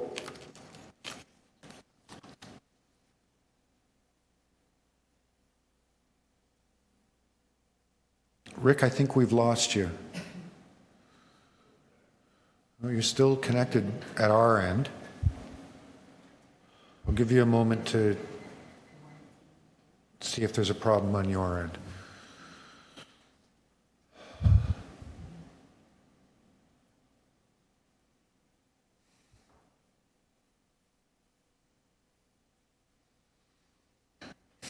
meters, 3.5 stories. I know the Toronto East York Community Council approved a 20-meter 6-story. It hasn't gone to City Council yet, so it's not in play. And so this 8 stories kind of goes over that. There's also the HCD, Parkdale HCD, that's involved in this building. So we don't feel that there's any context that's sensitive and that this property negatively intrudes on the low-rise heritage quality of the street. This proposal also impacts on sunlight and sky views at the sidewalk. Automobile and cycling infrastructure is totally inadequate for this site. The automobile space required are 48. Controversial, as you will all know. Bicycles required, the proposed is 50. We feel that is unacceptable. When there's 46 mixed residential units, when they're fully occupied, we estimate that there'll be probably about 88 people living there. And there is no consideration for ground floor retail needs on site. It's kind of an illusion to believe residents, visitors, retail staff, and patrons will overwhelmingly walk and take transit.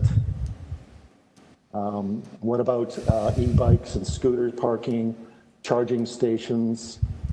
We'd also like to know if the city has done its own analysis post-occupancy. So that's a question for you. We're also concerned about the allocation of units, 74% 1-bedroom, 11% 3-bedroom or 2-bedroom, and 5% 3-bedroom. We don't think that's acceptable. We'd like to see them reduce their 1-bedroom to 60, and then they can split it up the rest between the 2 and 3 bedrooms. The other thing is that we're kind of suspicious of the offer of 20% of the proposed rental units designated as affordable when attached to such an extreme density increase. There is an inherent focus, this is my last point, there's an inherent focus on maximizing value potential on this site as a substantial cost to the community. A major miscalculation was made by the applicant to continually reference and underscore the mid-rise guidelines for a wider definition of main streets in their documents. So we would like not for this to come back to the community. Thank you, Rick. I'm going to have to stop you there. You're over time. Sure. Okay.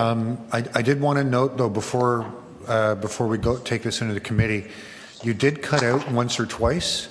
So please, if you could, forward those comments both to myself and the planner on the file. We're still fairly early in the process, and I'd like to capture them before we go any further. I submitted my documents 2 days ago. Okay, so very good. Yeah, we have I just wanted to make sure. Okay, are there any questions of the deputy? Seeing none, I'll take it into committee. So this is, we're at the preliminary report stage, so many of the issues that the deputy and other members of the community raised will still have an opportunity for discussion. What we're voting on right now is to schedule a community meeting and continue the process. So on that basis, I'd like to move the staff recommendations. All those in favor? Opposed? That carries. Now we can turn to 1627, which is 1488 Queen Street West zoning bylaw amendment application preliminary report. And again, we have Rick Amos to make a deputation. Rick? Floor is yours. So I'm here representing the Parkdale Residents Association and again, the Westside Community Council, which represents 13 community organizations. What we're seeing in front of us is the original proposal that was submitted back in February 20th. And again, I appreciate that councillors are taking the bull by the horns and pushing developers to do these preliminary meetings with the community, but it's frustrating when you see that nothing has changed in their applications. So for me personally, I think it's a waste of the community's time. We're going to have yet another meeting with exactly the same content.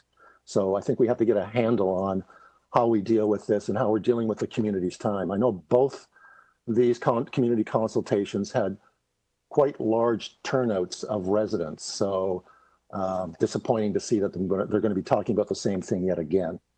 We don't have as much problem with this property. It sort of complies with what the Toronto East York Community Council is trying to adhere to with the 6 stories. But as far as we're concerned, it's still at 14 stories, 3.5, or 14 meters, 3.5 stories. So they're not complying with the current standards.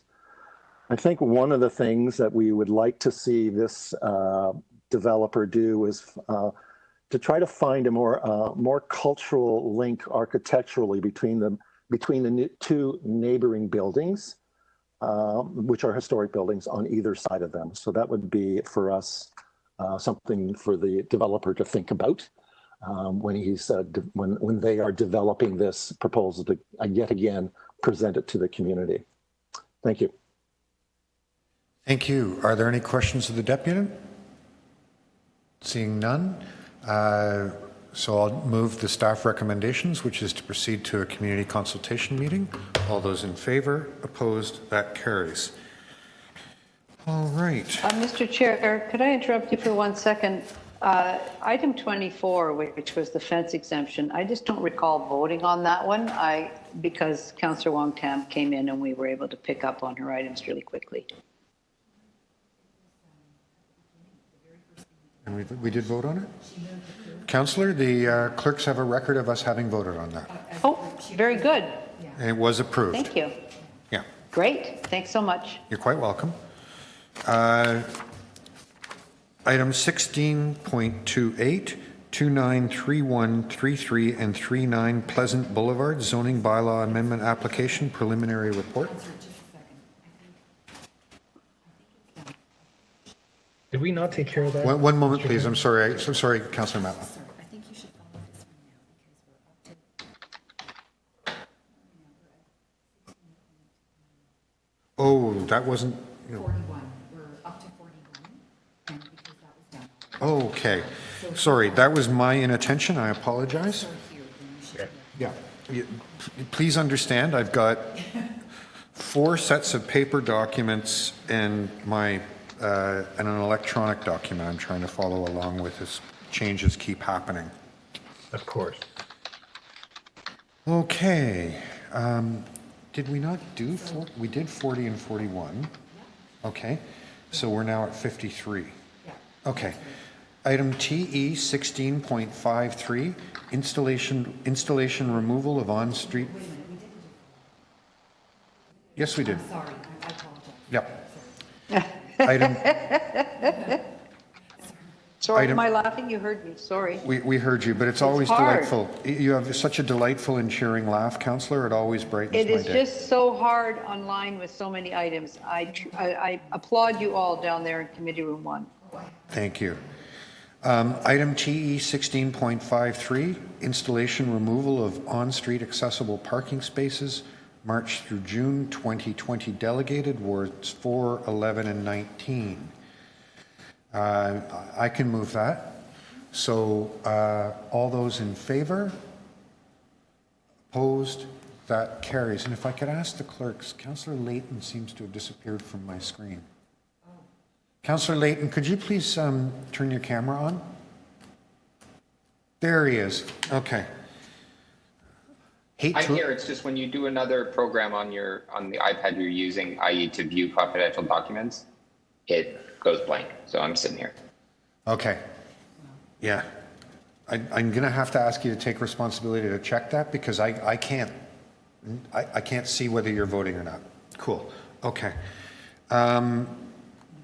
So next is TE 16.54, all-way stop control St. John's and Brookside Avenue. That's one of mine. I don't believe we have deputies. No, of course not. So I'm going to move the recommendations in my letter. All those in favor? Opposed? That carries. Item TE 16.55, Lawton Avenue speed humps, St. Clair Avenue West to Davenport Road. Councillor Bailao. Thank you, Councillor. Move recommendations in the letter. All those in favor? Opposed? Carried. Item TE 16.56, 125 the Esplanade, temporary North Market extension of temporary use zoning bylaw. Councillor Layton, I believe you have carriage of this? You're on mute, sir. The recommendations in the letter. All in favor of the recommendations in Councillor Cressy's letter? Opposed, if any? That carries. Item TE 16.57, 1 through 7 Yonge Street to permit application for minor variances, Ward 10. Councillor Layton. Yes, I'll move the recommendations in the letter. For item 5.6, if I could just ask the clerk, was there actually an amendment set earlier today for an amendment to the, or was that We have the an letter amendment on itself? 58, but not one on... Not for 56? Maybe what I saw was the letter itself. Okay, not a problem. So on 5.7, you've moved the recommendations in Councillor Cressy's letter. All those in favor? Yes. Opposed? Carried. Item TE 16.58, request for Liberty Village Public Realm and Community Services Facility Study. Councillor Layton? Yes, I'll move. There's an amendment. Yeah. This So was if the we could one have the amendment I up? had thought I marked it incorrectly. Yeah. Okay, so that's... And okay. Good. So we'll I'll take... move the amendment and the recommendations. We'll in the take letter. the amendment and the recommendations in Councillor Cressy's letter together. All those in favor, opposed, carried. Item TE 16.59, all-way stop control, Wales Avenue and Augusta Avenue. Councillor Layton. Yes, I will move the recommendations in my letter. All those in favor of the recommendations in Councillor Layton's letter? Opposed, if any? That carries. Item TE 16.60, heavy truck prohibition, Fritchout Avenue. Councillor Layton. Yes, again, I'll move the recommendations in the letter. All those in favor of the recommendations of the letter? Opposed, if any? That carries. Item TE 16.61, parking amendment, Winona Drive. Councillor Matlow. Would you refresh my memory? Have all these already been moved as new business? They've all been introduced. Okay. Okay. So then I move in favor. Okay, so all those in favor of the recommendations in Councillor Matlow's letter? Opposed, if any? That carries. Item TE 16.62, parking amendment, Markdale Avenue. Councillor Matlow. I move my recommendations. All those in favor of the recommendations in Councillor Matlow's letter? Opposed, if any? That carries. Item TE 16.63, traffic calming speed humps, Belsize Drive. Councillor Matlow. I move the recommendations. On the recommendations in Councillor Matlow's letter, all those in favor? Opposed, that carries. Item TE 16.64, traffic calming speed humps, Highbourne Avenue. Councillor Matlow. I move the recommendations. On the recommendations in Councillor Matlow's letter, all those in favor? Opposed, carried. Item TE 16.65, traffic calming speed humps, Lascelles Boulevard. Councillor Matlow. Lascelles, and I move the recommendations. Lascelles, yeah. Honestly, anyway, we'll let it go. All those in favor? Opposed? That carries. Item TE 16.66, or 166 if you're so inclined. Traffic calming speed humps, Strathern Road. Councillor Matlow. I move the recommendations. On the recommendations in the councillor's letter, all those in favor, opposed, carried. Item TE 16.67, all-way stop control, Vesta Drive and Robinwood Avenue. Councillor Matlow. I move the recommendations.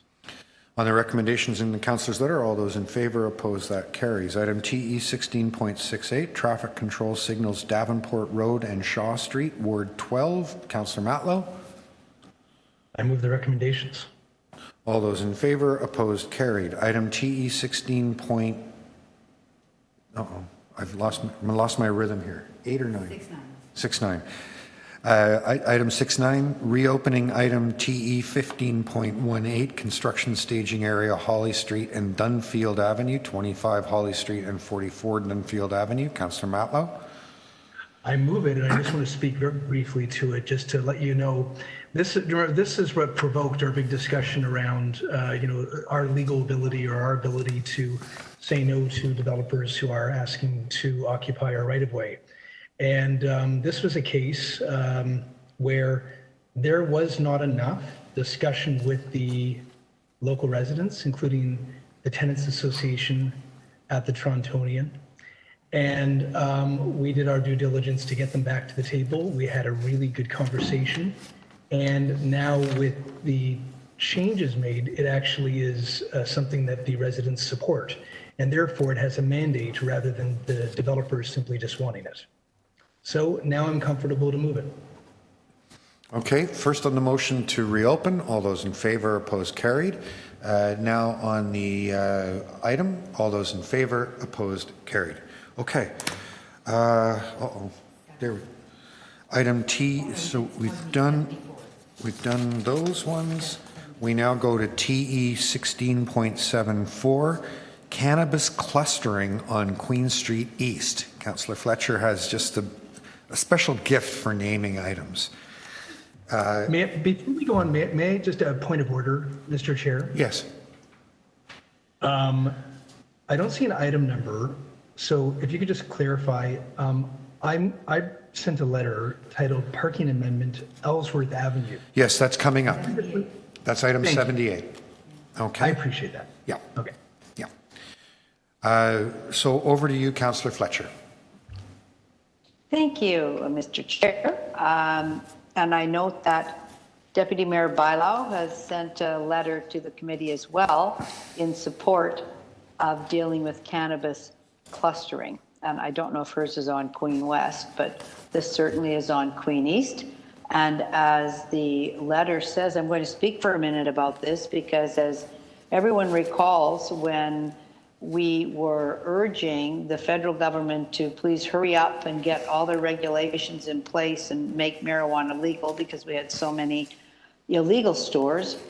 And the province had a plan for citing stores through the LCBO or through the AGCO, actually, a comparable organization to that.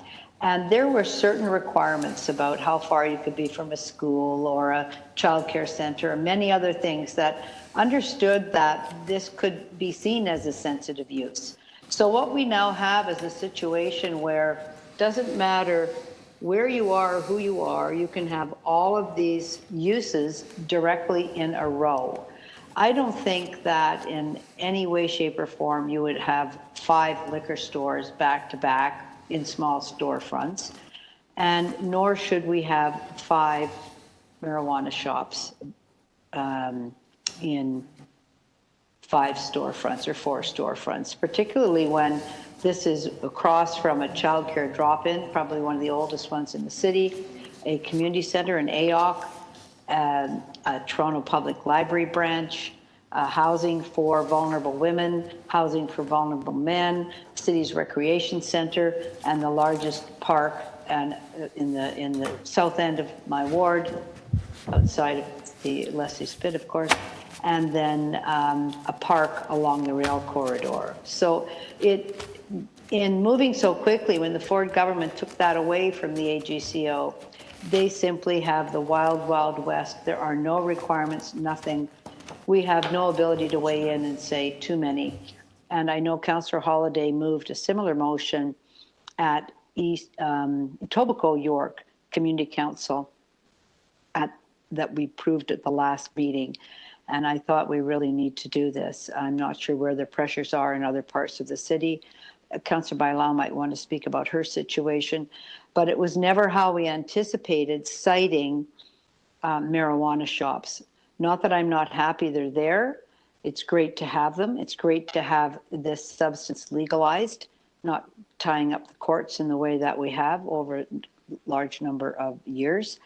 And but we just have an ability to have 5 within a city block, and they can all apply, and they all could be approved.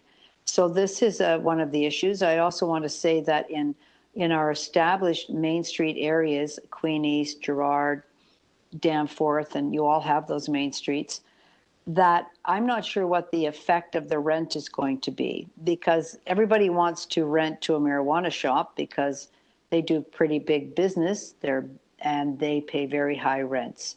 So kind of driving out smaller community-based businesses by the pot shop businesses is not something that I'm really looking forward to either. So in this motion, I think we're letting the AGCA know that we appreciate the legalization of marijuana. We would appreciate the sensitive approach that the previous government had established and which went out the window with the newly elected government in June of 2018. So I'm going to look for a recorded vote on this, Mr. Chair.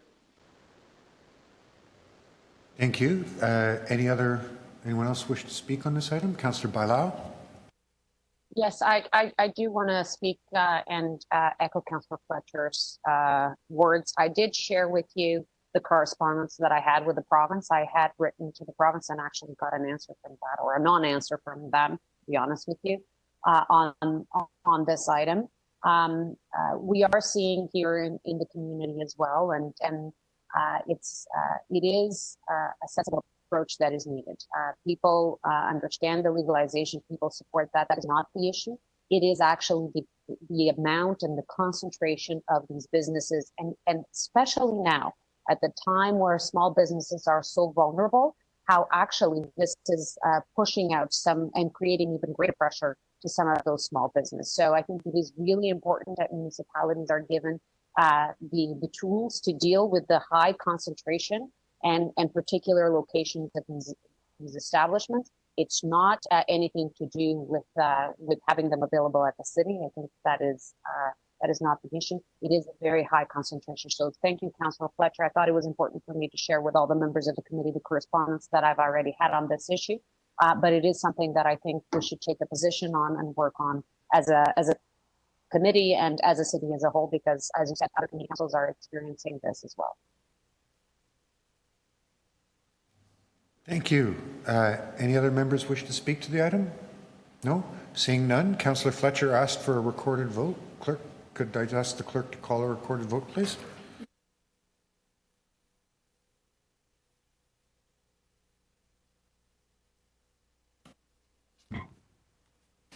Yes. On the letter from Councillor Fletcher, all those in favour? I can't see. Okay, so I'll call them. Councillor Layton, how do you vote? In favor. Councillor Bailao? In favor. Councillor Fletcher? Favor. Councillor Matlow? In favor. Councillor Wong Tam? In favor. And I'll vote in favor as well, making that unanimous. Thank you. That takes us to item TE 16.75, temporary sidewalk installation on Mayfield Avenue. I'll move the recommendations in my letter. All those in favor, opposed, carried. One moment, please.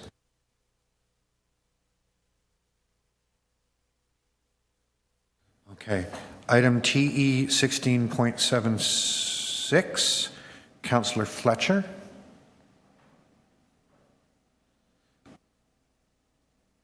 I'm sorry, you're on mute, Councillor. There we go. No, I'm not now. No, I'm not. Yep. Sorry. What is it? 7.6, this is the pay and display on Regatta Road. Yes, the clerk has a motion that I'm withdrawing that, and I'll take that directly to City Council. It has to go to Council anyway. It's been very confusing. Okay. Is that not clerk? That's my understanding as well, Councillor. So on a motion to withdraw, all those in favor, opposed, carried.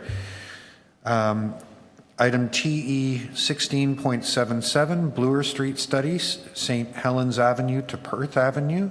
Councillor Bailao. Thank you. Move the recommendations in the letter. All those in favor, opposed, carried. Item TE 16.78, parking amendments, Ellsworth Avenue.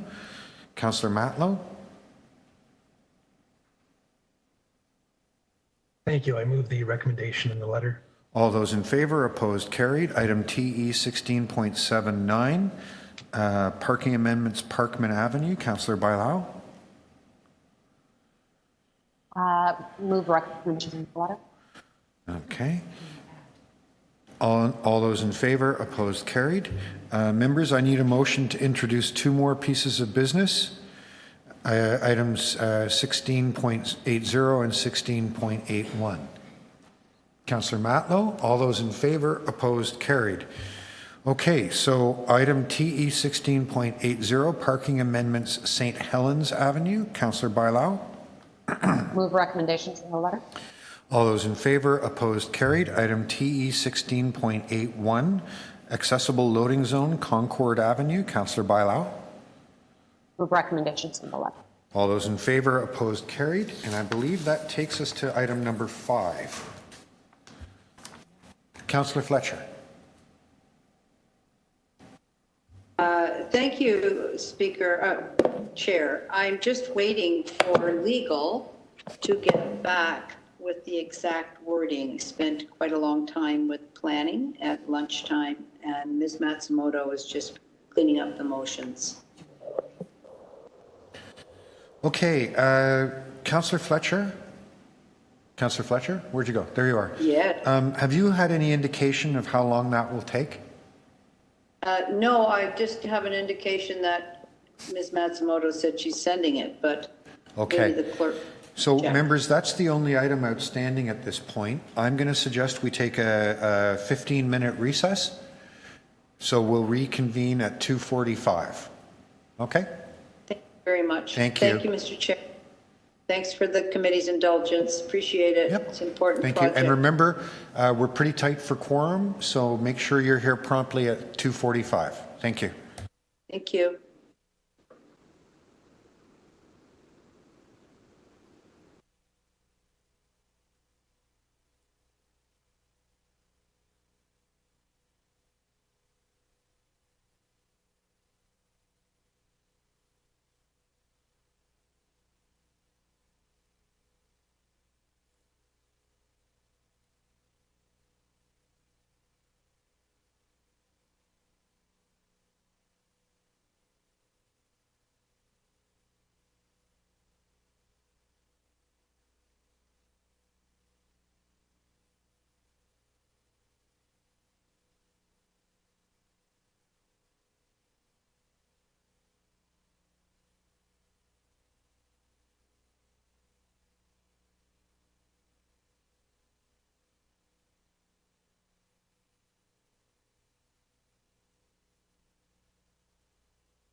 Are we live? Yes, we are now live. So I'd just like to update, if I could, I would just like to update the members.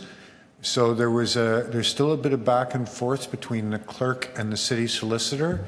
In an effort to get it all correct, there were 3 recommendations that were referred to nowhere. So we're just tightening up some words, and I think what we've got achieves the intention that Councillor Fletcher was after, but we're just going to have to be patient for another couple of minutes. We are live on YouTube, so talk amongst yourselves, but to a wide audience.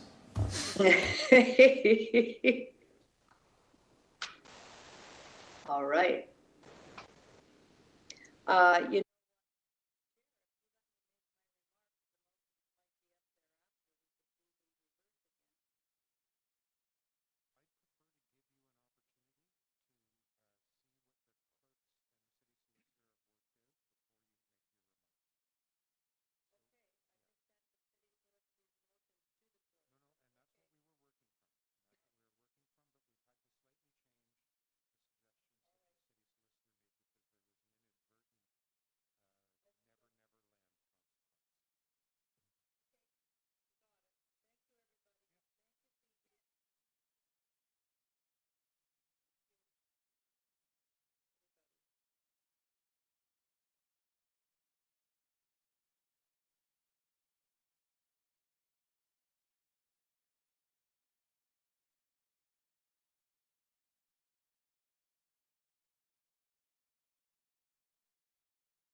We're live now? Okay, so I call the meeting back to order. And I want Oh, I thought we were online. I want to thank members of the public for their patience. We've reached a very complicated procedural tangle on item 5. Councillor Fletcher, are you prepared to move a motion on this?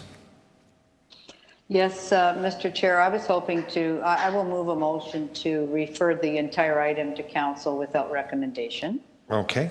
I also know there's another supplemental report going to council on parkland.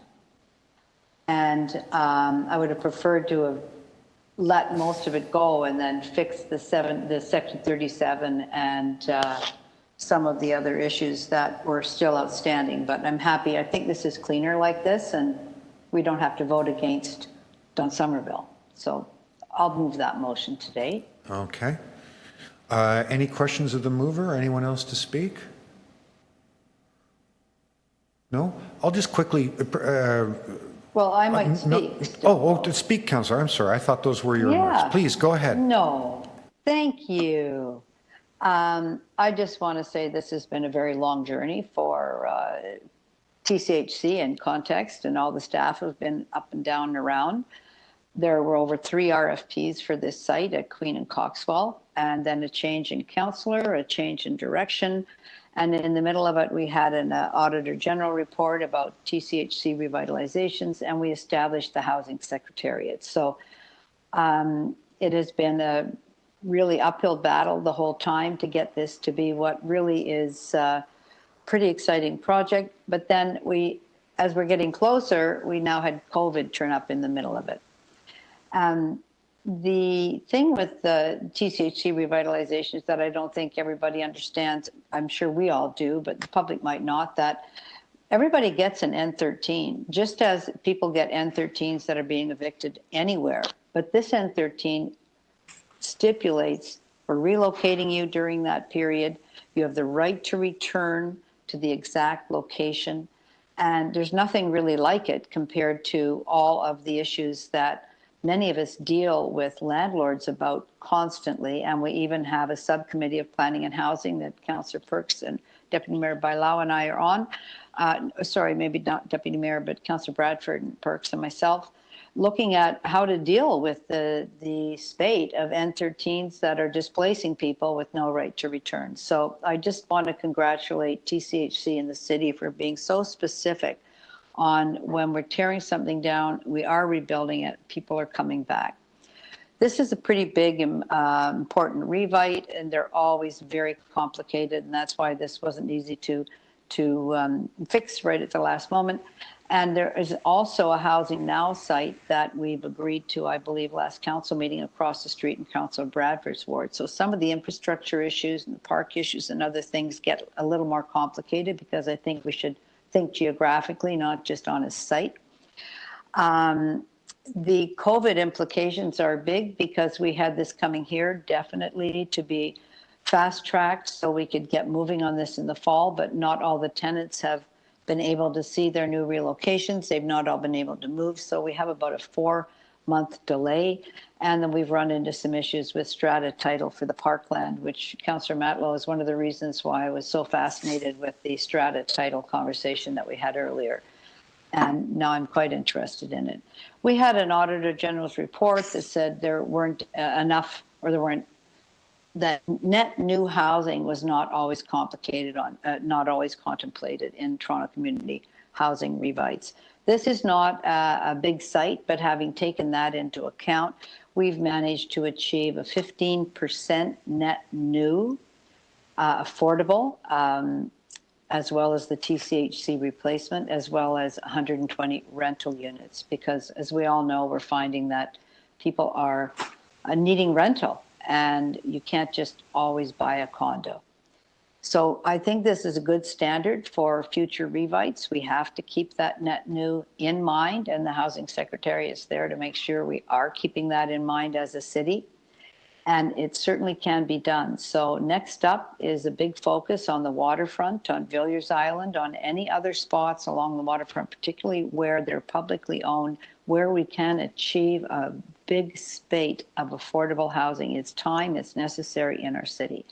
I just want to big shout out to Sean Gadden, who's no longer here, but to his contemporaries in the Housing Secretariat, Ms. Bond and Ms. Faria, and to TCHC, Vincent Tong, and all of his great staff, and the developer, Howard Cohen at Context, and of course the planning staff that carried this forward from last year and have written this report, and that would be Mr. Muley, Ms. McDonald, and Ms. Bowman, who assumed the manager job between the initial introduction of this and it's coming to this community council and eventually council. So thank you for your patience today, everybody, and we'll just move that forward. Thank you very much. Thank you. I just want to make two quick remarks on this. One, this is a remarkable piece of work that Councillor Fletcher and city staff have accomplished here. And I'm not particularly fussed that we're maybe 2 strides from the finish line. And I'm confident we'll get all of that in front of us before we get to council. I also just want to make sure that the city staff and the public who are listening fully understand that we expect there will be some supplementary materials to help us sort out this to sort out this very difficult challenge in the complicated challenge. So I'm looking forward to those supplementary pieces of work. And with that, I think we can call the vote. All those in favor? Councillor Layton, you're invisible again. Councillor Layton, I need to see you because we don't have quorum without you. Yeah, I'm here. Okay, there we go. All those in favor? Opposed? That carries. Councillor Bailão wants to speak. Oh, Councillor Bailão wanted to say something. My apologies. No, she's shaking her head. Councillor? Now I can't hear Councillor Bailão. Honest to God, we're like the monkeys, right? Hear no evil, see no evil. Of course. There you are. That's okay. Don't worry. Okay. All those in favor? Opposed? That carries. Okay, so now we need some bills. I'll just do them. It's just way easier if I do them. Okay. I move that the Toronto East York Community Council pass and declare as bylaws bills 523 through 539 prepared for the July 16, 2020 meeting 16 of the Community Council. All those in favor? Opposed? Carried.